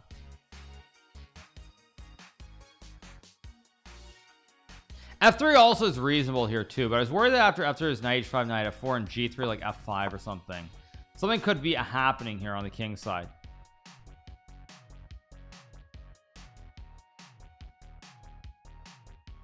That chatter. Actually, I like rook CB1 also because just to illustrate a point, say you got this. Just to illustrate it, I'm just trying to set up something like this. You can just take the pawn because the rook's here. Whereas if the rook were on C1, it could be worse. Like, let's say you go here, here, here, knight f4 takes. There's knight e2 now, and I'm forking every which way. So I actually kind of like, well, no, actually rook CB1, you can't ever go knight b3, knight d3 though, because you hang c2. So I think you have to go here. You have to go rook ab1 with the idea of knight d3. Oh, the chatter was asking for Thanksgiving. I don't know. I don't care. I don't know. I don't care. I don't think I want to care. Is all I'm going to say. I don't think I want to know. What do you think of Batsman mean? Great player. Great player. F. What's F about? We're not dropping frames. Yeah. Refresh. Okay. Oh, no, sorry, wrong position. It's knight on e1. For a second, I thought he'd play king f1, the knight on f3, but okay, king's on f1. Good move, by the way. Good move here. I like it. Am I a New York Knickerbockers fan of the NBA? Not currently, but I'm trying to get back into it. I would say I'm objectively a Lakers fan right now. I'm a Lakers fan. I could go put on my Lakers jersey if you want me to, but thoughts on Magnus' take on the game yesterday? Said Gukesh should make a single good decision the whole game. I would agree with that. I think that's because for Gukesh it was all preparation, so he didn't have to think until it was already like move 12 or something. So yeah, LeBron is having a great year, or he was until a few days ago at least.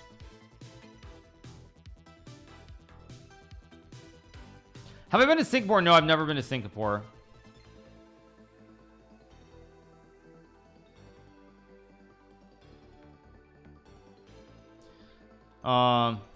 Yeah, Gukesh is struggling here. I don't like his position. Knight h5, hard move to play here. Also, this is why king f1 made sense, because now there's knight a4 here, whereas before you play like a random move, like h3, knight h5, knight a4, there's knight e2, forking the king and the rook. So I like king f1. I ate my ramen earlier. I did. Yeah, I mean, I've been to the Singapore airport for anyone who's wondering, but I've never been to Singapore itself. Costco Thanksgiving meal for 35 bucks. Oh, should I go to Costco this morning? Wait, on my break? Costco Thanksgiving meal. Let me take a look at it. I by the way, for anyone who's wondering, like for Thanksgiving, I'm just going to be here at home. So like, I'm not going to be like, there's no such thing as Thanksgiving for me.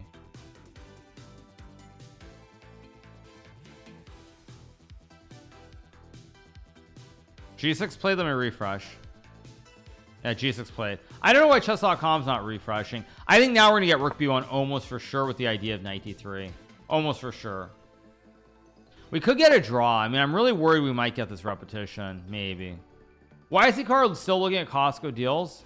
Why wouldn't I be looking? Are you implying that Costco is for cheap people? Is that what you're saying? Maybe. No celebration with the missus. My wife is currently in the Dominican Republic playing a chess tournament, so it's kind of hard.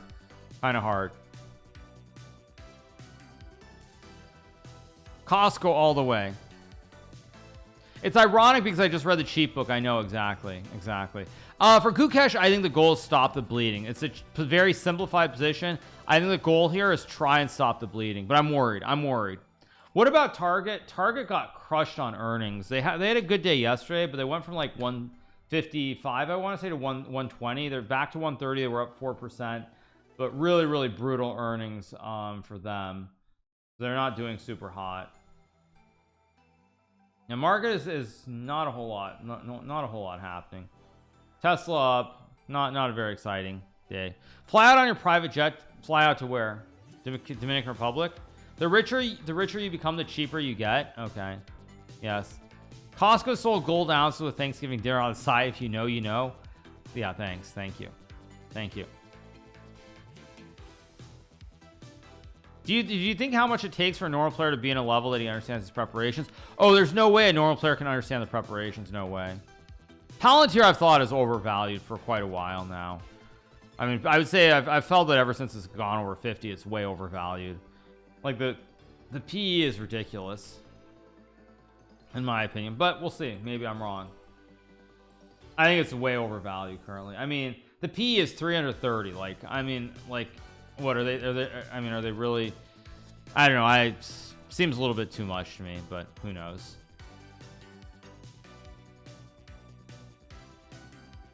Thanksgiving. Why can't I find the Costco Thanksgiving dinner? It's not showing up for me. Thanksgiving dinner. Is it on the Costco website? Should I go to Costco to find it? Log in and take a look at Costco. Maybe I'll go to the Costco site.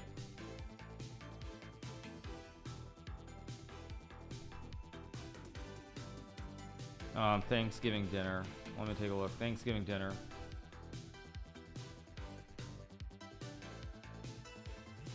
They still have some Black Friday deals too, on TVs and couches.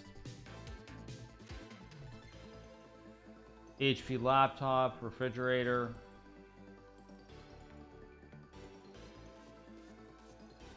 God, I love America. Just going through his website, everything is on sale. I love America. All right.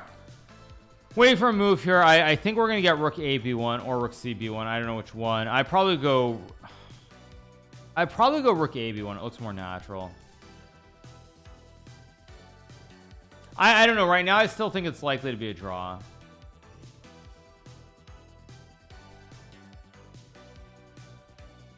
But anyway, all right, back to the game. Yeah, stuff like this just doesn't exist in Europe. It's truly incredible. Truly incredible. I think we'll get Rook AB1 and Knight D3. That's my prediction here. Fabian is playing the U.S. Masters from tomorrow. Brutal, brutal. Yeah, the life of a pro chess player is not one that I envy. I don't envy the I don't envy the life of a pro chess player. I mean, it's so much better being a content creator. It's not even funny. Not even funny. Like, not even funny. You get paid a lot more money, and you don't have to stress out playing games for 6 hours. Like, man, yikes.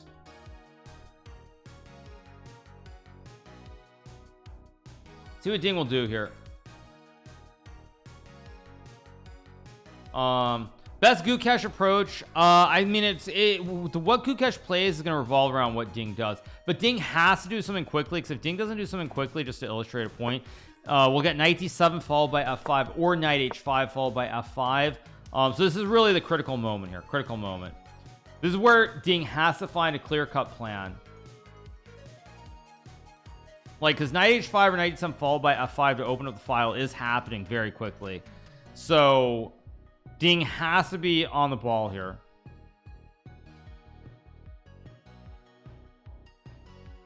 You can only be a successful content creator if you're extremely high rated, though, unless your name is Levy. That is so far from the truth.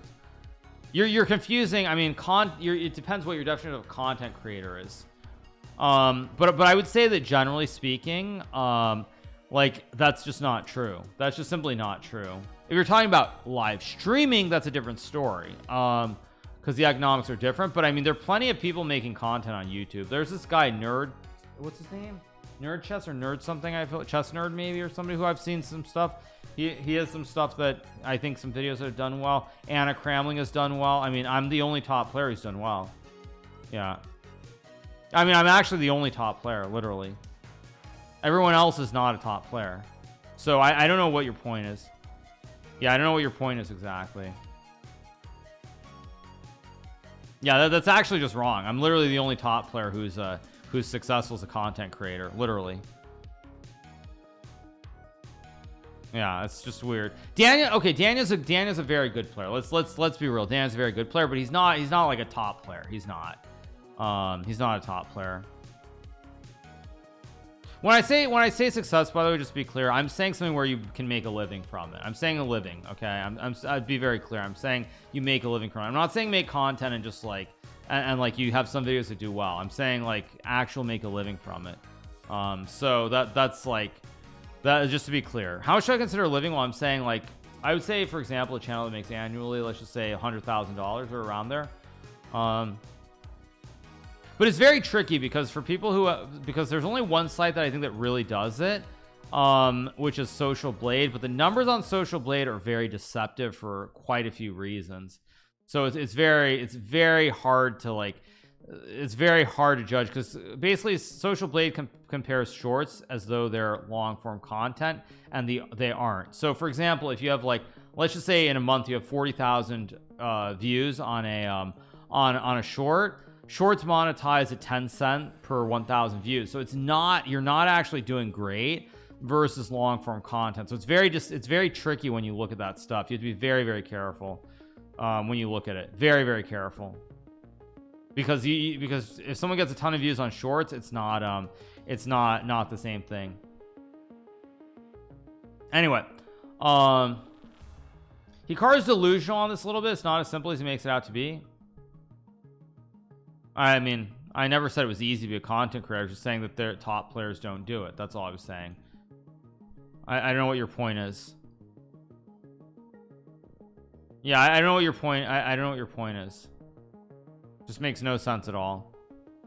I never said, oh, it's so easy, just do it, like you'll be successful. I'm just saying I'm the only one who's doing it, who's a top player. So the reason I said is because people before were saying, well, you have to be very high rated or your name has to be Levy, which is just very far from the truth.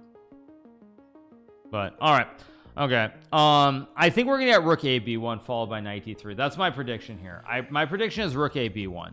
That's my prediction. That's my prediction.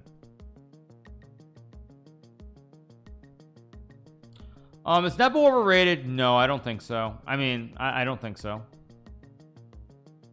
Yeah. I mean, as far as myself and other top players, it's basically because the top players are elitist and they don't have, they aren't open-minded enough about like about chess and what you can try to do with chess. That's what I would say.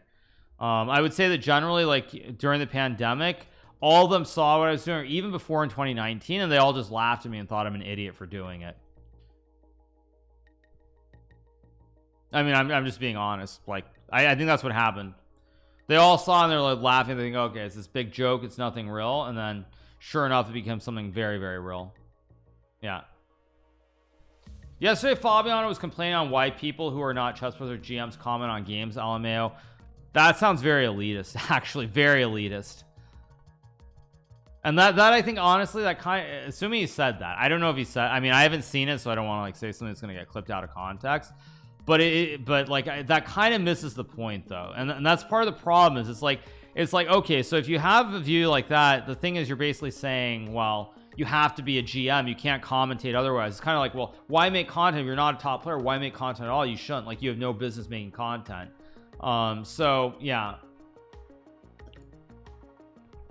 I don't know. I mean, I haven't seen it, so like I mean, no idea. But in general, that's the problem. Top players really have that view though. It's just like, it's pretty much like everybody shouldn't say anything if they're not a top player. No. Anyway, it's a misquote. Okay, sure. I mean, I wouldn't be shocked if it is. Would not be shocked. Yeah. Can I play the French in a title Tuesday? I could, definitely could consider it. Yeah, for sure. Okay, in the meantime, however, Ding is thinking forever here. You got to play like Rook A B1 and Knight D3. You got to go. You got to go.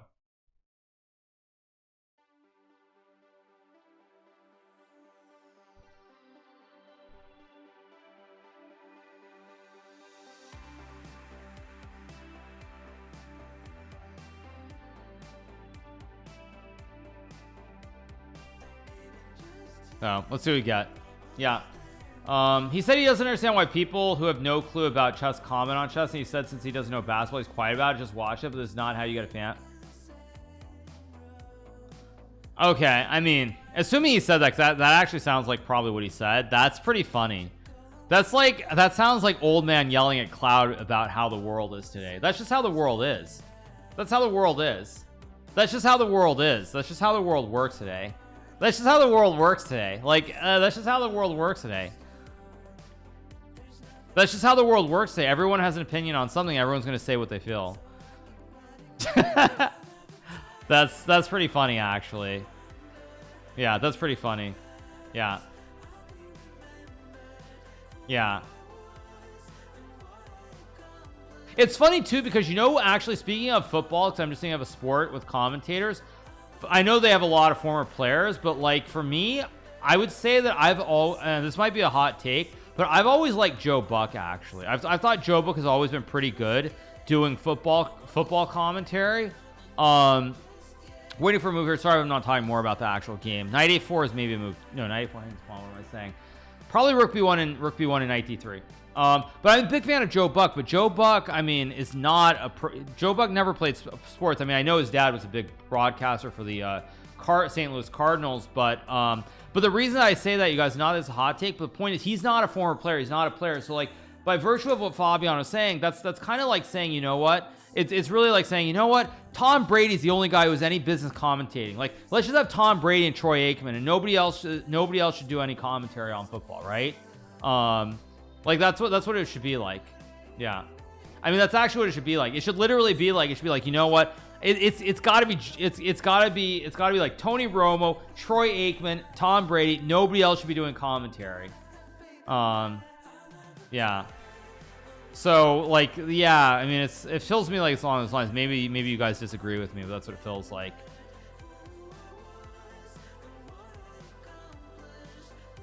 Wouldn't that be amazing though? I mean, I like Troy Aikman. I mean, I will say that Tony Romo, for me, he's a little bit too much X's and O's. I mean, I don't dislike his commentary, but it's very like, he's very in the weeds of the X's and O's and someone's in motion and all this stuff. And like, I actually like that sometimes, but it feels a little bit too much. But yeah, I'm definitely a fan of Troy Aikman. Tom Brady's better than Aikman. I actually haven't heard Tom Brady do any commentary yet. So chess players should try to be a sport. Players say they want to grow, but with growth comes fans. Fans will come comment on everything, and that's what it is to have a popular sport. Also very true. Yeah, very true. Yeah. Well, no, not bro, but I understand how one could say chess pro's deep understanding allows them to actually make relevant commentary. But the problem is most people who follow chess are not strong GMs. I mean, 95% of people who follow chess are rated 1,000 or lower. Like that is the reality. Like 95% of people who play chess, they're 1,000 or lower rated, like 1,000 or lower. So I mean, like, that's just common basic business sense. If you're trying to reach the audience, and that is the massive audience, like, you can't be doing like crazy high level, like, you know, in this game, for example, I did see the Nepo tweet. It's like someone saying, why taking castles? Why not trade and just play bishop e3 or something like this? Like, now you're talking about something very deep about specifically, like, you know, the pawns being on these squares versus, like, you know, for example, castles allowing the double pawns and why this pawn structure isn't good and everything else. And it's like very it's just a little bit far. Why not try and bring the level of the audience up? Because chess is an insanely hard game to play, and like, I mean, the amount of time you have to put in chess to get to like 2,000, and I'm talking over the board, by the way, before people go crazy, is immense. So like, I would say like 2,400 online. Like, do people realize just how much work you have to put in? Like, that's like years of work. So yeah, that's what I would say broadly. Okay. Anyway, Ding has not moved, so let's keep going. Tyler, that's why I said over the board. But even Tyler 1, who got to 2,000 online, which is effectively 1,500 over the board, he was playing chess for 12 hours every day for like 3-4 months, I think.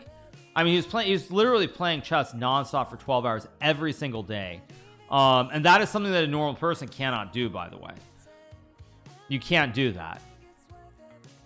2,400 online is weak. Of course, 2,400 online is very weak. Very, very weak. I'm sure you're just like Onggen. You're probably the one guy in here who's like 2,700 online who's here to like basically say that. Thank you. Okay, back to the game. I still want to see rook b1 and knight d3.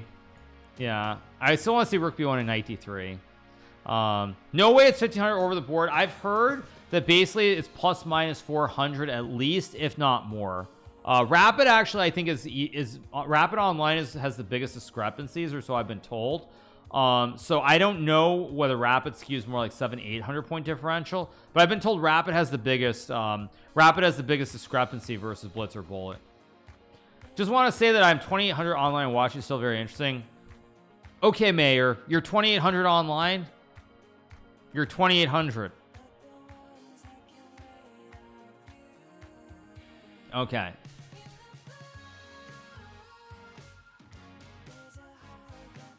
I kind of expect Rook B1. I expect Rook B1. Yes. On Lee Chess? No, that's fine. I don't care if it's Lee Chess. Lee Chess and chess.com are pretty similar, I believe. Could be wrong, but I think so. All right.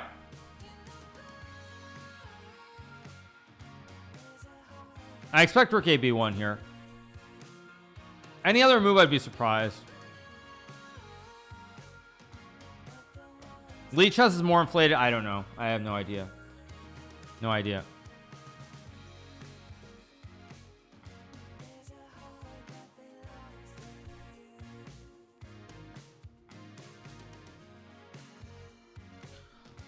Okay, Ding's still thinking. We're on move 17. Shouldn't really be time pressure in this game, I don't feel like, because it's a simplified end game. So I don't think there will be time pressure, but maybe. But otherwise, it's very, very boring. Very boring and slow at the moment. To get 2,400, 2,500 online, you don't really need too much opening theory. Hard to get to 2,000 over the board. Maybe true. I don't know. I have no idea.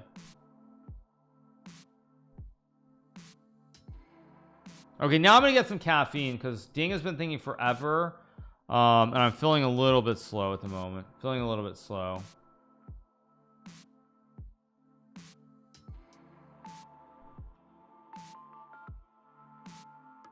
So, all right, I'm gonna go get some caffeine. I'll be right back, you guys. Tired, slow, everything. No giveaway yet today, you guys. Ding is playing for a draw. I don't think he is. People don't realize that over the board is so different from Blitz Online. Yeah, over the board is much different. No, idea behind Rook B1 is to play knight D3. Basically, if you go knight D3 here, knight takes C2, takes is good for black, or even knight takes B3 with Rook D3. It's mostly the same. So when you go Rook A B1, the idea is that, let's just say you go, I don't know, King G7. Now you can play knight D3 because after takes, you play knight takes C5. Where is the caffeine? Here is le caffeine. Le caffeine. Le caffeine.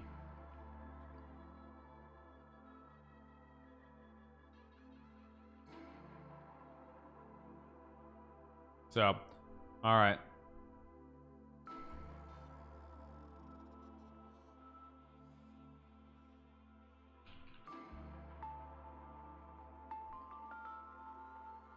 Okay.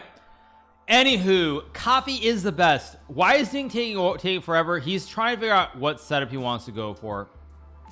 I mean, Gukesh has chances to win if Ding is imprecise. If Ding doesn't come up with a good move here, like if he doesn't find a good move here, I could see this being tricky.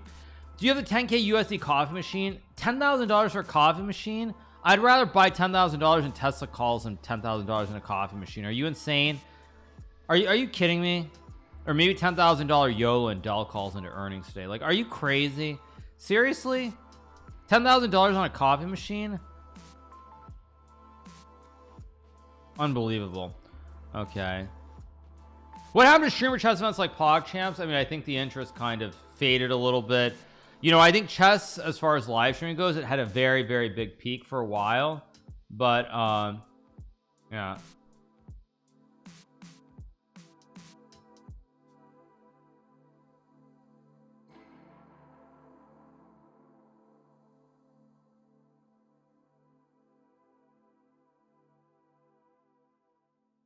So, anyway.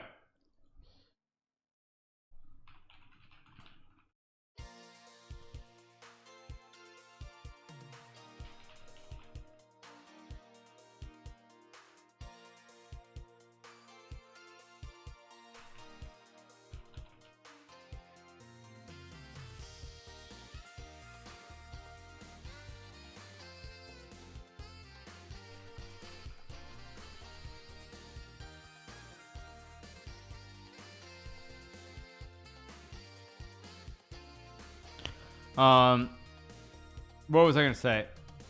I was gonna say something, but I forget what. As Hikaru fan, it's really sad to see Hikaru not part of the CCT final.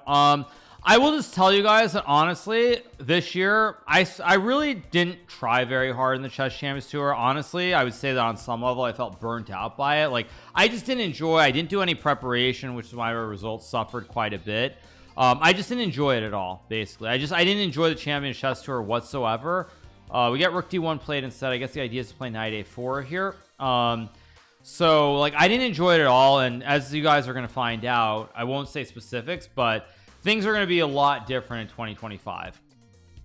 Things are going to be a lot different in 2025 regarding the Champions Tour, or what it does or does not entail. But I mean, that's on chess.com to announce that down the road.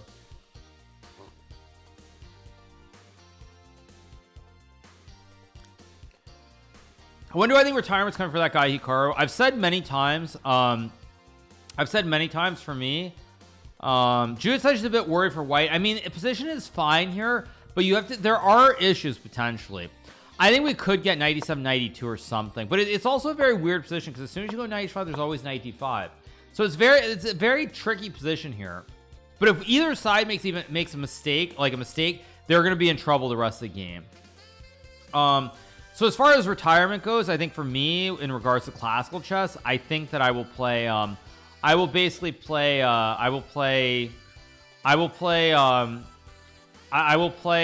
least through 2025, try and qualify for the candidates one more time. I'm not going to go out of my way to try, though. I'm just going to play the handful of tournaments, and that's that. And then maybe I'll try again in 2026 for the 2027 cycle. I don't think I'll ever like just flat out retire, but I'm not gonna really. I'll become Vichy Anand. I'll start playing my 2 games a year and keep my rating at 2800 until I'm 90 years old. So that's what I would say. As generally speaking, I don't really see myself playing beyond the 2027 cycle.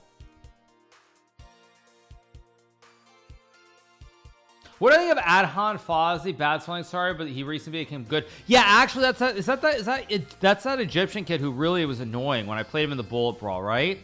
Is Adhan Fawzi the Egyptian kid I played in Bullet Brawl who's like 3,000 or 3,100? I think he is, right? I think he is. He's very impressive. Very impressive, actually. Very impressive.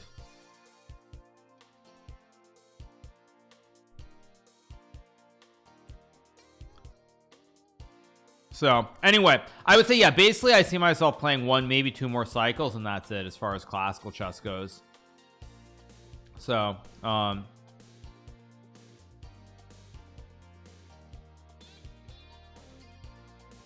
as a streamer, you mean streaming is much different. Streaming and content creation, I don't know if I'll ever really retire from that on some level. Like, I'll probably cut back at some point, but retiring itself is no, I don't mean interesting. No, I just mean he's great. He's great. No. Just being weird. So yeah, I mean, I don't think I'll necessarily ever completely retire from this stuff. I'll probably cut back at some point. But yeah. When you get kids, will you move to a rural area or on a ranch? You think I want to go and like, do I look like a conspiracy theorist, you guys? You think I want to go? I want to plant.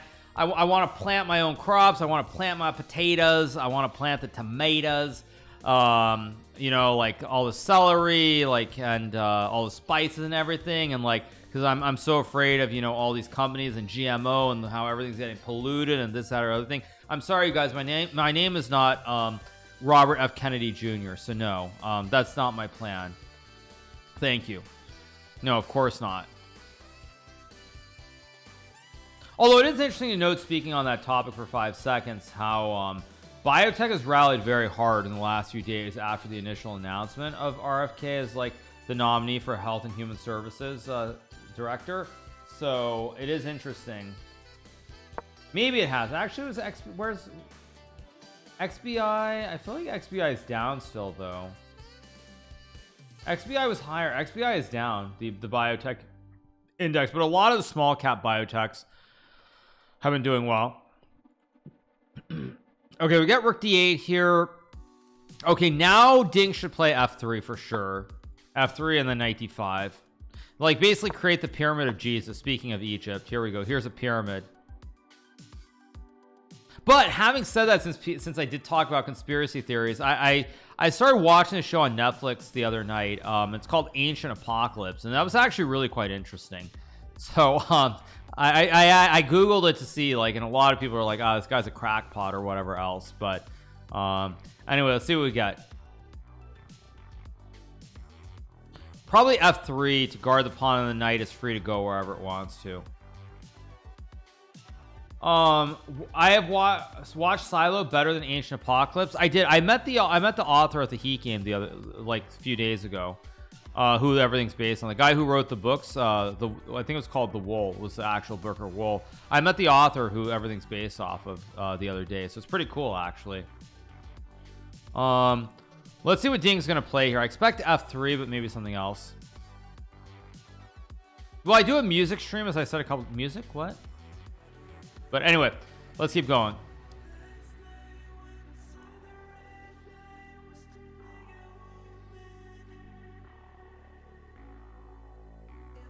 Hikaru, read a book like you did yesterday. I already read a little bit. I could read more. I still think we're gonna get a move pretty quickly. Hikaru is 100% a reptilian.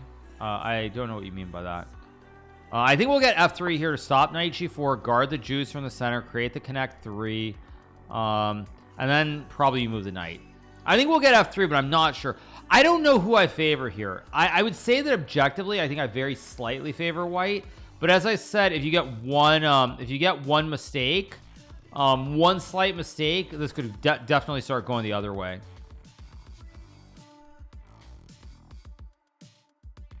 I think F3 makes the most sense here.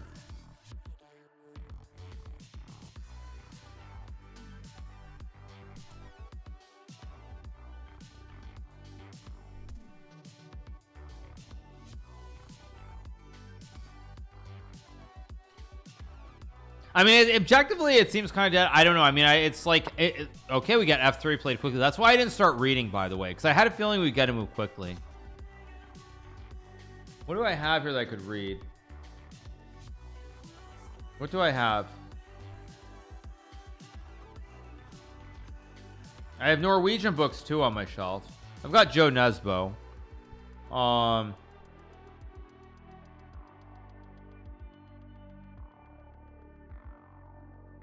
looking to see what I have. Oh, here's some good reading, because everyone wants to read this.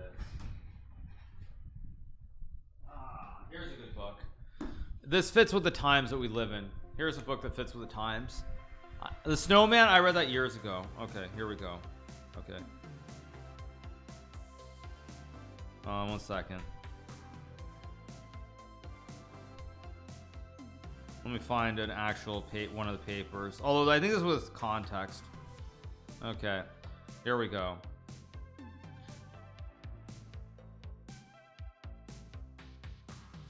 Let me find something in here to read.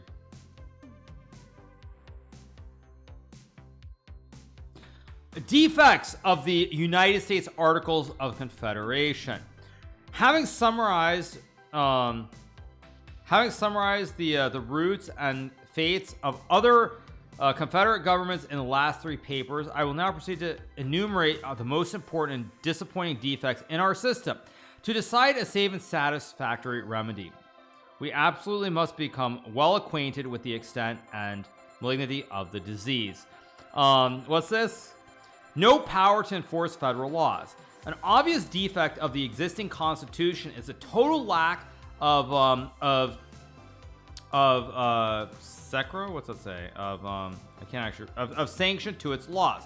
Currently, the United States has no power to demand obedience or punish disobedience to their resolutions, either by fines, by suspensions, or divestitures. Sounds like a Destiny stream. Yeah, this is, of course, this is another book on my shelf. Yeah, there you go. Yes, there you go. There you go, you guys. Yeah. Nobody wants me to read this. I guarantee it. Anything but this. Which actually, I'm surprised that, speaking of this, that like Hassan doesn't ever try to pull some book off his shelf and read it if he has books on his shelf. Because I would think that would be a big hit. Maybe not though, because maybe it would invalidate all the stuff he's saying. Anyway, let's see what we get here from Ding, or from Gukesh rather.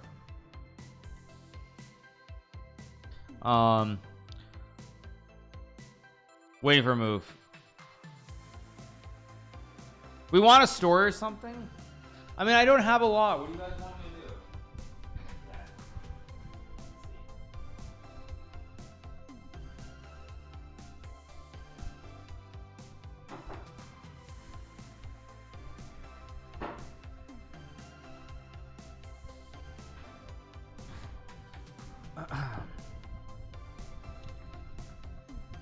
Yeah, I just pulled a book off my shelf, which I've never actually read this. Here's a book. I'll read a page for you guys. Here you go. Some actual, like, some really good classic reading. Okay, it's called Sophists, Socrates, and Cynics. I don't think I've ever read this book, by the way, or if I have, it's been a long time. Some real proper reading. Yeah, some real proper reading. No moves, by the way. I'm looking at the cam. Okay, what do we want to read? Which part do we want to read? Okay, the Sophist movement: beginnings and identity. This book does not describe a unified philosophical movement. Its subject is a many-branch stream of ancient intellectual history running in its main course from approximately the middle of the 5th century BC to the end of the 4th century BC. I sound like a Trump fan. I do? Okay, thank you. Yes, thank you. I appreciate that, as always. This book is very short, though. Okay. The position looks good for Ding. I mean, engine-wise, yes. Okay. Of the individuals discussed in the chapter, only Antiphon makes an original contribution to sophistic philosophy.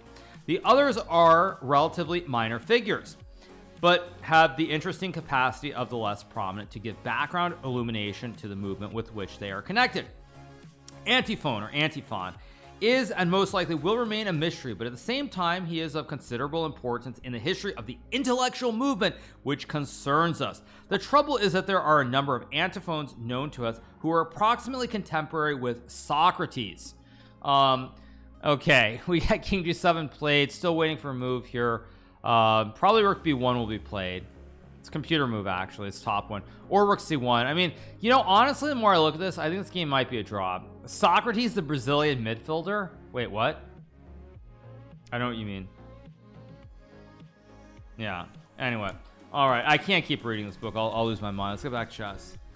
Yeah, this reading, it's a little bit too dank. It's a little bit too heavy. It's not my reading.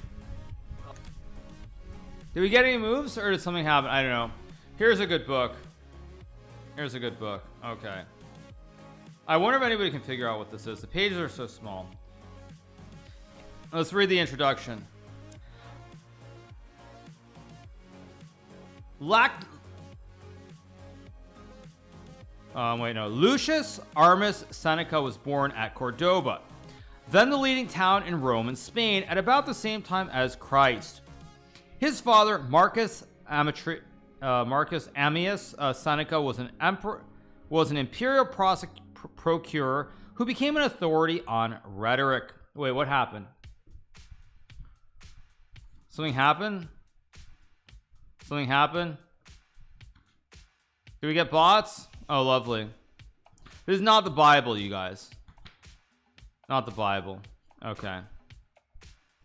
This is not the Bible. Something happened. I'm sorry, you guys. I apologize. That's one problem from with Kick. I'm not gonna lie. Okay. Judging from what you tell me and from what I hear, I feel that you show great promise. You do not tear from place to place and unsettle yourself with me, with one move after another. Restlessness of that sort is symptomatic of a sick mind. So first off, right here in the first sentence of this book, this is also really good. Basically it says, you do not tear from place to place and unsettle yourself with one move after another. Restlessness of this sort is symptomatic of a sick mind. So basically what this means is that chess players are very sick in the head, because chess players actually are very restless, and they do play terms, they travel, and they move all over the place. So right here in the first sentence, we get to see how sick in the mind chess players are. Okay. Be careful, however, that there is no element of discursiveness and desultoriness about this reading you refer to. This reading of many different authors and books of every description, you should be extending your stay among writers whose genius is unquestionable, deriving constant nourishment. This English is hard for you, yeah, because this is Seneca. More insane stuff. More insane stuff. Yeah, more insane stuff. I don't have proper books. Sorry. This is cynical. Yes. Okay. All right. Enough. Let's get back to the chess. Enough. I can't. It's letters from a stoic, obviously. Okay. Enough nonsense. Let's get back to the chess. We're waiting for moves. By the way, there are too many bots or something weird going on. Okay. This position, multiple moves again. Same issue as always. How does Ding get to move D's knights? Does Ding get knight a4, knight d3, or what's going on? Big moment here. Big moment.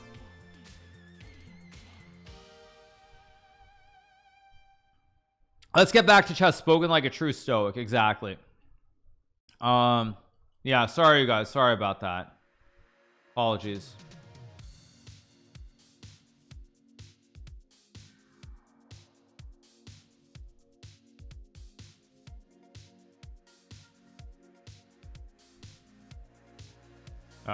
All right. Yeah, Ding needs to find a way to move D's knights. If he doesn't activate D's nut,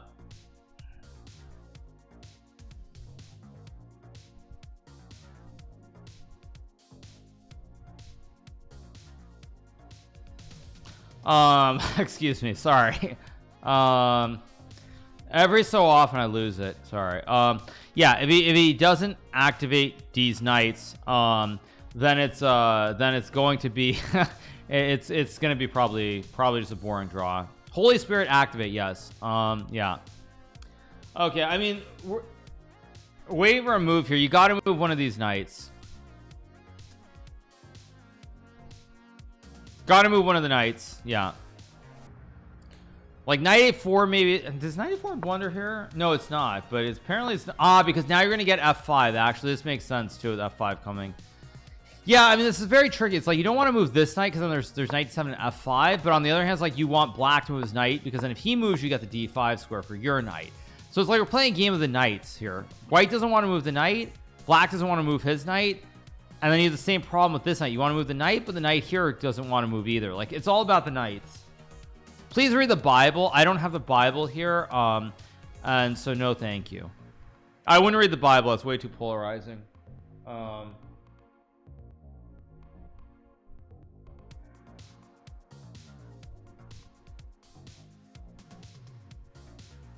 Yeah, and I'm not a hotel, yeah. Okay, Ding is losing his time advantage, but time shouldn't, like I said before, they're in an endgame, so time shouldn't be a huge issue. But I'm gonna be honest, I think there's a good chance we got a draw pretty quickly here. Just an honest take. I think there's a very decent chance we got a boring draw here. I really do. I don't know how, but I have this feeling we might get a repetition somewhere. Have I read the full Bible? No. Why would I read that, you guys? Why would I read that? What do you think? What do you take me for? Brandon Sanderson, I do not have any of the Stormlight archive here, at least not in this room. I might have a book in my garage or something, but not here. I have read the Bitcoin Standard. Yes, I have actually. Not paperback. I read it on my Kindle, but I have read it.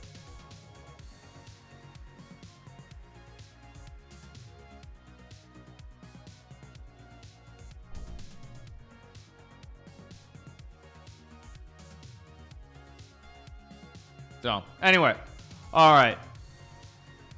I'm sorry, you guys. I don't have great commentary at the moment because this is just very slow. I do have Dune in my garage, I believe. I have read Dune.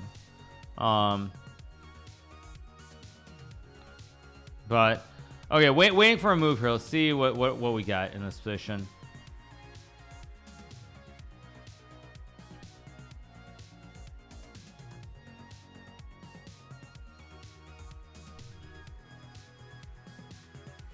I've got no issue. I don't really care what religion you support. That's fine. I don't care.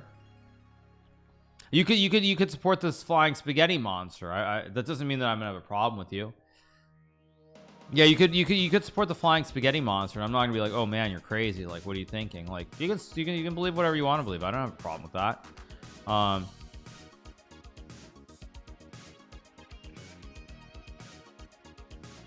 But bro, the flying spaghetti monster is real, so it doesn't count. Okay. But all right. So for Ding, he's got to move one of the rooks and try to activate one of D's knights. He has to activate the knight. I don't know if it's like rook c1. I don't know if it's rook b1. He's got to do something. I'll refresh the board.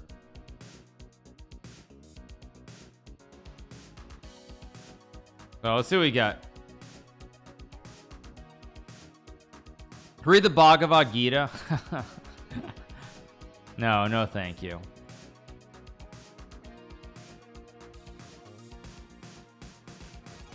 Do I like Eminem? Yeah, of course I do. And I've played enough Fortnite in the last week or so that I always have to look at that stupid Eminem sign up on the hill by Docks. What's it? Jury Docks? Docks. What's? I forgot what the name of the landing spot that I go to is, but something Docks. Is it Dreary Docks? What is it? Dirty Docks. It's Dirty Docks. Yeah. So like anytime I land at Dirty Docks for a rotation, you always go up the hill and you see the big sign of Eminem. So yeah. But actually I haven't played Fortnite for the last like day and a half or so because I got a headache last time I played it. So I'm taking a break for right now from it.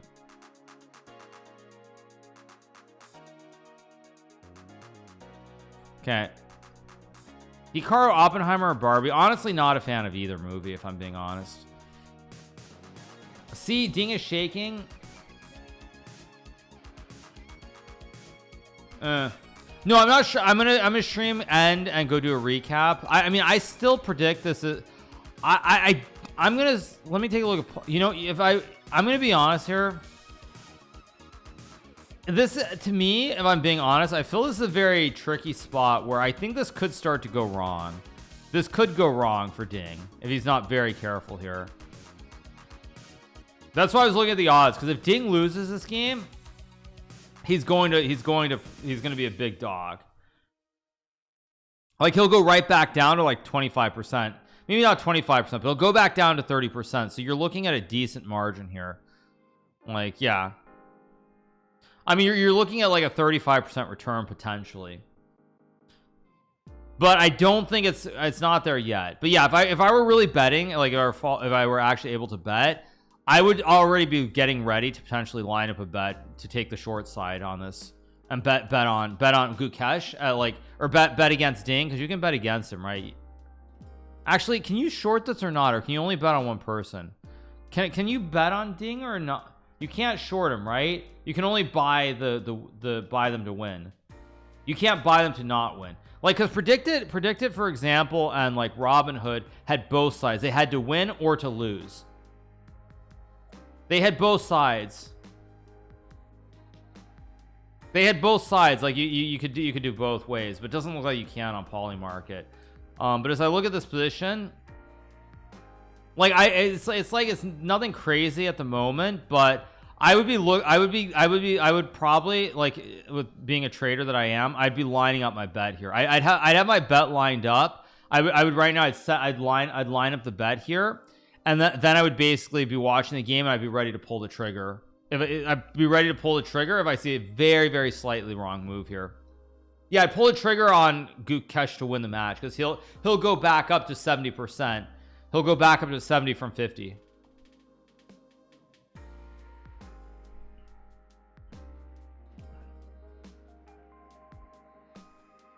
On my build or no build, I have to play build in Fortnite because I'm too old. My aim is absolute garbage, so I have to play build.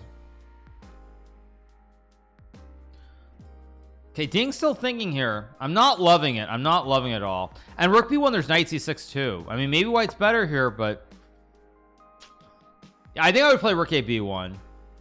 I think Rook A B1 is what I play. Betting on chess, what a world. What a world indeed. What a world indeed. There's a PUBG, Grandpa. You have no excuse. Thank you. Man, I haven't played PUBG. Like, I only played it very briefly, but it's probably already like 5-6 years ago. I mean, we're talking a long time ago. I have played Apex, but it's not my thing. I played like once or twice. I don't really like it though.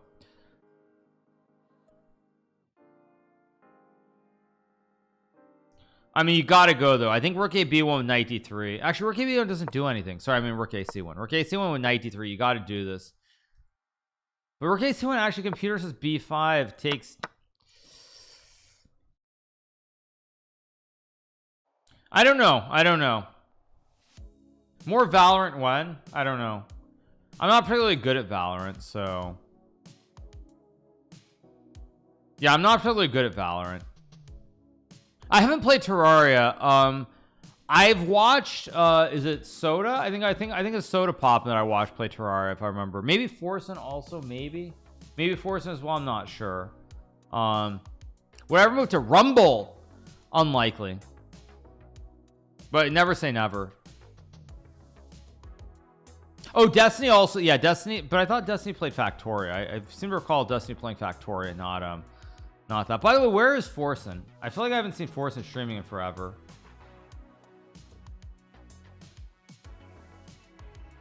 Polymarket odds from the match are 47% Ding, 50% Gukesh. Those are just bad odds. Those are just bad odds. I mean, they're basically what they're doing, if they're actually like adjusting the odds, is they're effectively saying that in this current position, that Ding has that Gukesh has chances to win, and that's why Ding is an underdog. But I don't really see it at the moment. I think it's very light. I mean, like I can see 92 trying to force a draw, for example, something like this.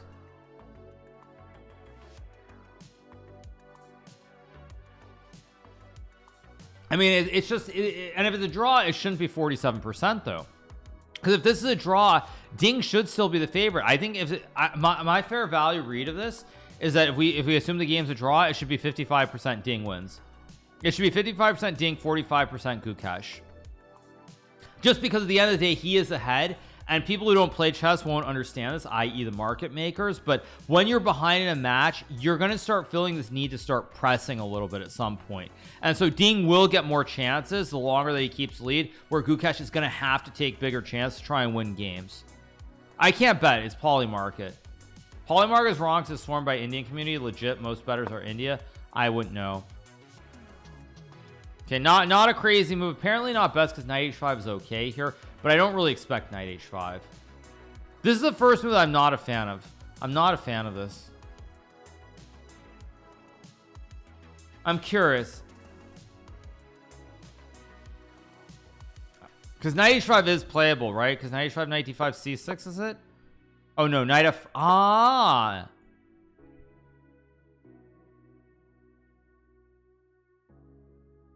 I can't bet on Polymarket because I'm here in America. And here in America, we don't believe in freedom, even if that's what our politicians tell us. Okay. I'm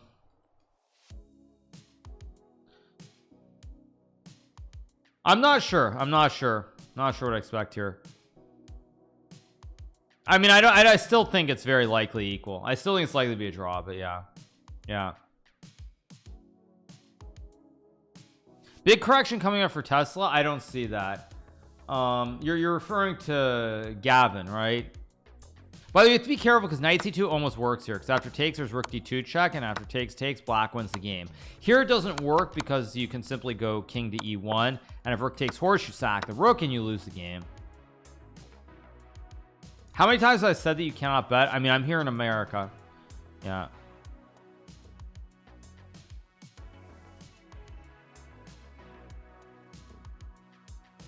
When I was streaming Stake, were you yeah, I was in Vancouver. I was in British Columbia.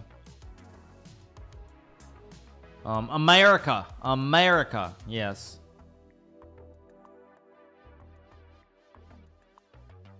Thoughts on Ludwig moving to Twitch? Wait, Ludwig got a deal to stream on Twitch? You're joking, right? That's a troll, I assume.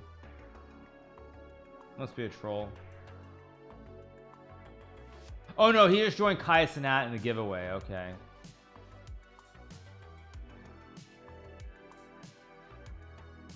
Yeah. Yeah, they just did a giveaway.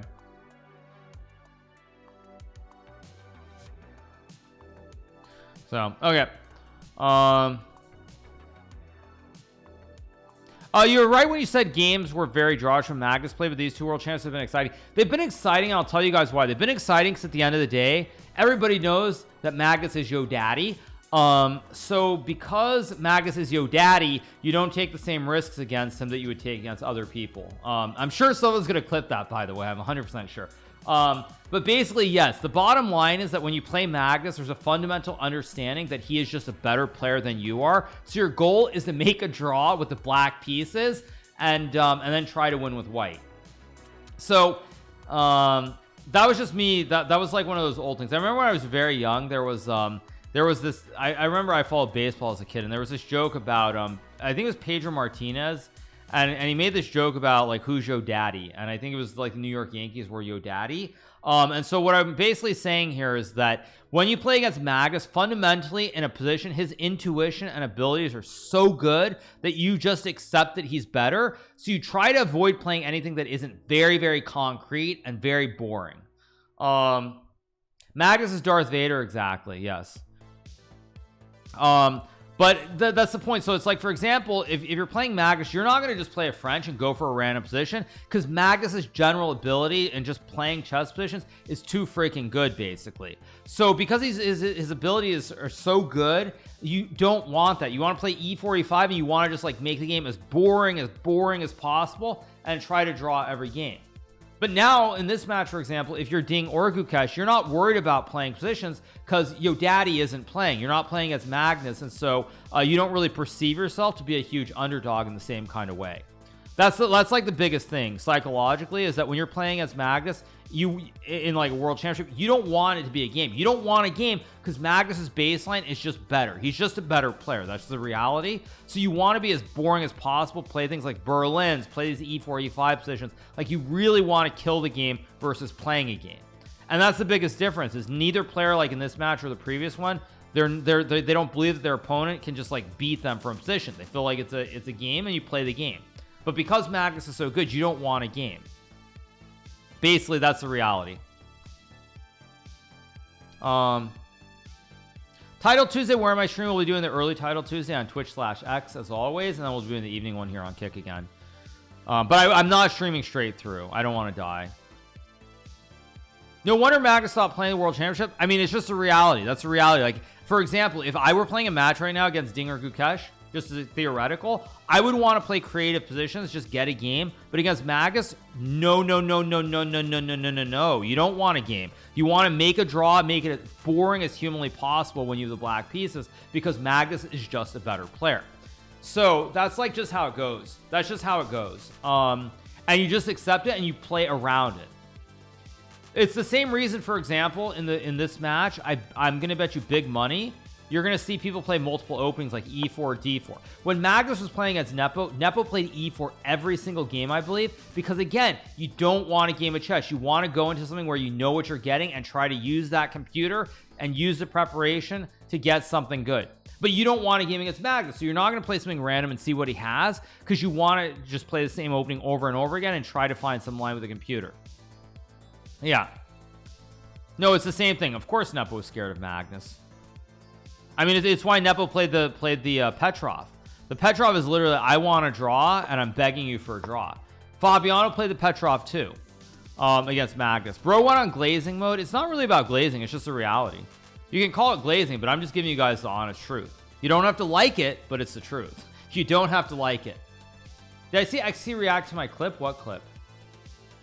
What clip, actually? What clip? What clip? Also, I noticed something really suspicious, by the way, because I did notice something really suspicious is I did notice there's something really suspicious going on, how on live stream fails, somehow there's always a random clip of me by the same person that has like 100 upvotes out of nowhere, and I feel like someone's like literally botting or something really weird is going on.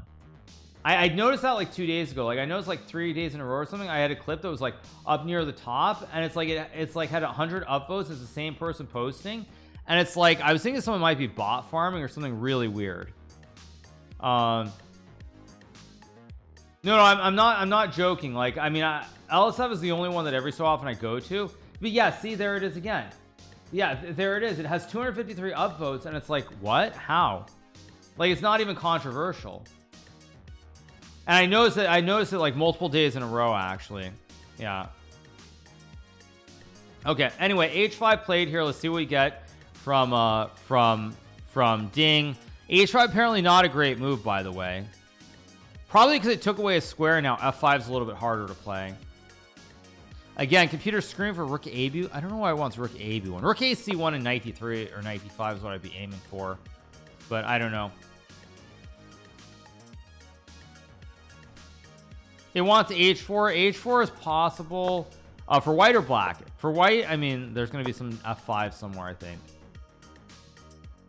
It's a tricky position. Like I said, I don't know what's going on here. It could be a real game. It could be a draw. I don't know. Yeah, I'm not sure what we're going to get here. Refresh my board. Sorry, I'll refresh. Yeah, it's the current position.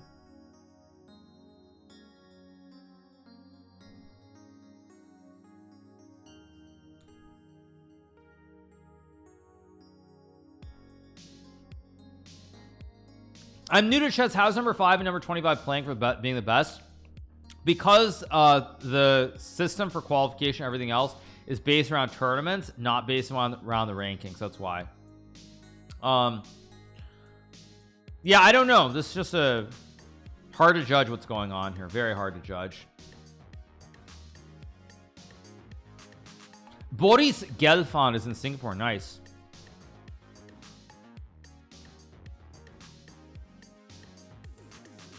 I mean, it's a very weird position because one mistake from Ding and Gukesh will get chances. One mistake from Gukesh and Ding gets chances. So it's currently balanced, but we'll see. I mean, basically what I've said before is, I mean, for anyone who's new here, Magnus Carlsen was a 5-time world champion. He won 5 times in a row, and then he felt that there needed to be a change to format. He didn't like it, and he spoke to the governing bodies, was seeing if they would be willing to make changes. They were unwilling, and so he chose not to play.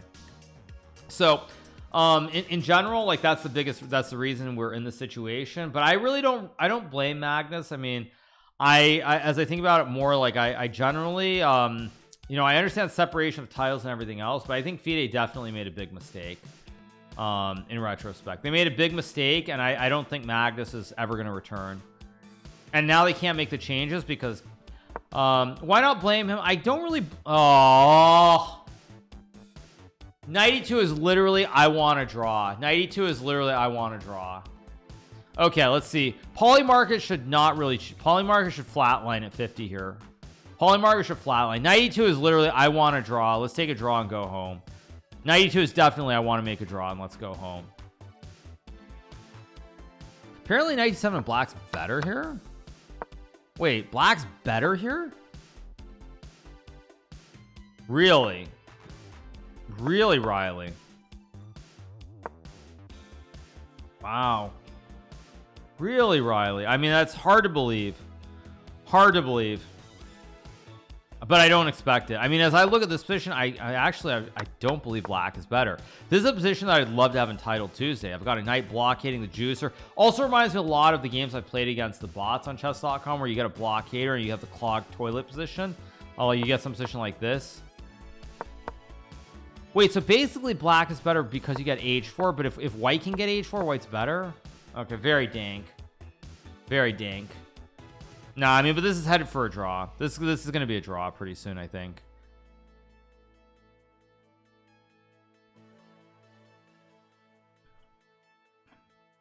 I think we might get... Well, actually, we can't get a repetition because knight c6, there's knight d3, no? Oh, no, there isn't. I expect knight c6 here. I'd be very surprised. Actually, what do you do after knight c6? Can you take?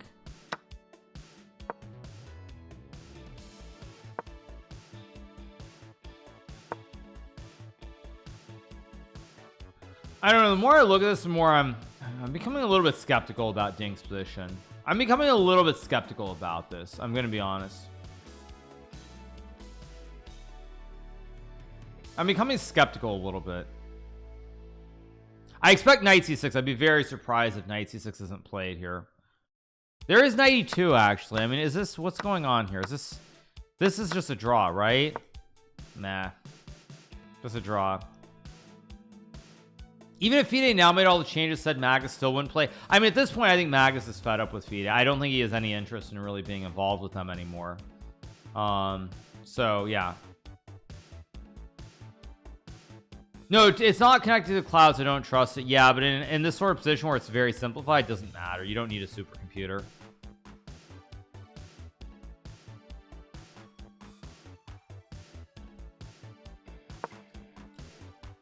Yeah, I'm not loving this. I'm gonna be honest. I'm not loving this.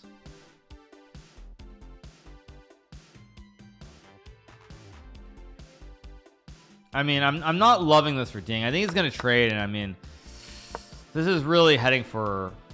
I'm wondering though, is this actually better for? This is better for white, really? Want to go C3? I mean, oh, this is losing. This is losing because the knight's getting trapped. Okay, fair enough.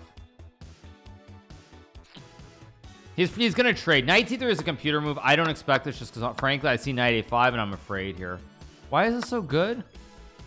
Oh, it's good. It's good because you're losing a pawn. It's a classic right triangle. That's why. Okay, so still, yeah, it's still good for white, I guess. But I don't expect knight C3. I'd be very surprised if we get knight E3 or knight C3, I should say. Although we could get knight C3, knight D4, and we get a draw. Magus more into freestyle.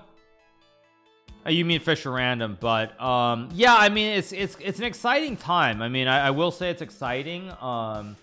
You know, the market will decide whether it's going to be a thing or not, but I'm curious to see what happens. I mean, I'll show you guys what we're talking about.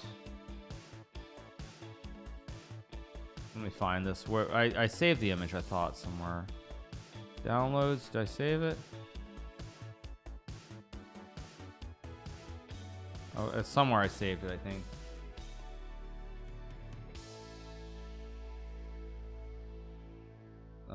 Where's the image? I saved it somewhere. Save as, downloads. Okay. Yeah. So I mean, there is going to be this. There's going to be the freestyle, which is Fisher random events in 2025. There will be events in Germany and Wiesenhaus. There will be Paris, France, New York in the United States of America, New Delhi, India, and Cape Town, South Africa. I think I'll probably play in every event, most likely. Assuming I qualify, yeah, I think I'll play every event. So, yeah, I think I will. No, it's a branding thing is why they're calling it this. But I think I'm going to play every event, actually. So, that's my plan, at least. Like I said, I would say right now, most likely, I will play every event. And, I mean, I'm not going to say this is my main focus, necessarily. More so than, like, trying to qualify as a candidate. But probably I will. Yeah. Probably I will. That's actually what I say. So would be very happy to see you here in New Delhi. Yes. Yeah. So I just want to show that to you guys so you get to see it at least. I'm late. I'm definitely not late today, but yeah, that's probably what I'll do. There's something where they have like a rating list or something. They have like a qualifier. They have the previous people from the tournament and everything else. So yeah, yeah. So I think that's probably gonna be the biggest plan for me in 2025. Delhi Belly. Okay, I'll refresh the page. We get a move. Nope, no moves yet. But yeah, that's gonna be probably my plan. That's gonna be my plan, I think, in 2025, and we'll see. Yeah. Why isn't FIDE organizing Fisher Random World Championship again? I mean, do you want the honest answer? Or you want me to say something politically correct? Never mind. We're here in America. We don't care about being politically correct. Wokeism is dead. So what I would say is that the reason they're not holding it again is because, frankly, they couldn't find a sponsor who was willing to put up $400,000. $400,000 was the prize from last time around. And they were unable to find a sponsor who was willing to put up $400,000. And meanwhile, in Germany, you've Jan, I think is it Jan or Jan? I think it's Jan Butner, who's basically raised $12 million, I think, from Left Lane Capital, which is a New York-based venture cap firm or PE shop, to hold these tournaments, and so these tournaments are going to happen. That's the answer. Yeah. So, yeah. Knight C. Oh, no. Do not play Knight D4. Don't you do it. Don't you dare play Knight D4 here. Don't you dare play knight d4. Don't you dare. Don't you dare play knight d4 and make a draw. Don't you dare play knight d4. Be a shark, as Magnus would say. Don't you dare play knight d4. I don't want to draw. I don't want to draw here. I don't want to draw here. I haven't been live long enough for it to be a draw. I need at least 4 hours. Don't you dare play knight d4 here. Don't you dare. Don't you do it. Don't you do it.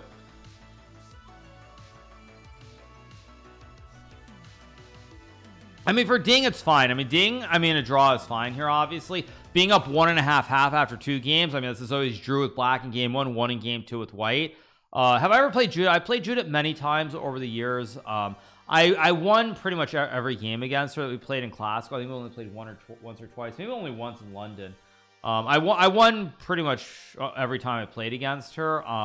But she was also past her prime, I would say, by the time I played her, and I was starting to really like become really strong at that point. But great player.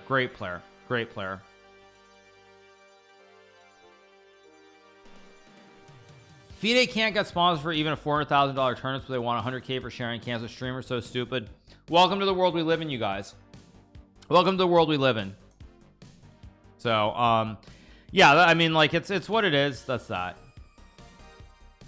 It's what it is. But that's basically what happened. They were unable to find a sponsor.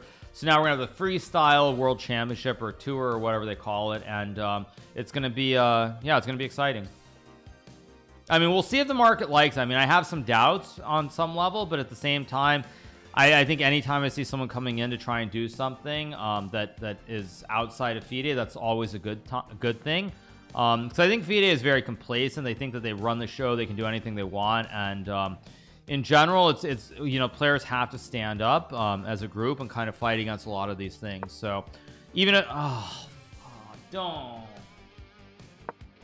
Oh, come on, dude. Come on, dude. Seriously? Ah, fudge me. Okay, we're gonna get a draw. Well, this was fun and fast.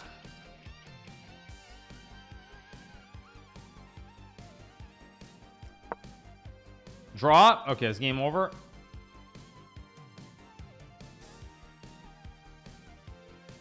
Is it officially over? Let's refresh the page. It's drawn, right? There we go. Okay, let's refresh. It's recap time. Okay, let's stop the music. It's recap time. Let's refresh. I need to make sure it's a draw. Come on. Give me the result. It's a draw. Come on. I just want to get the official draw before I copy paste it.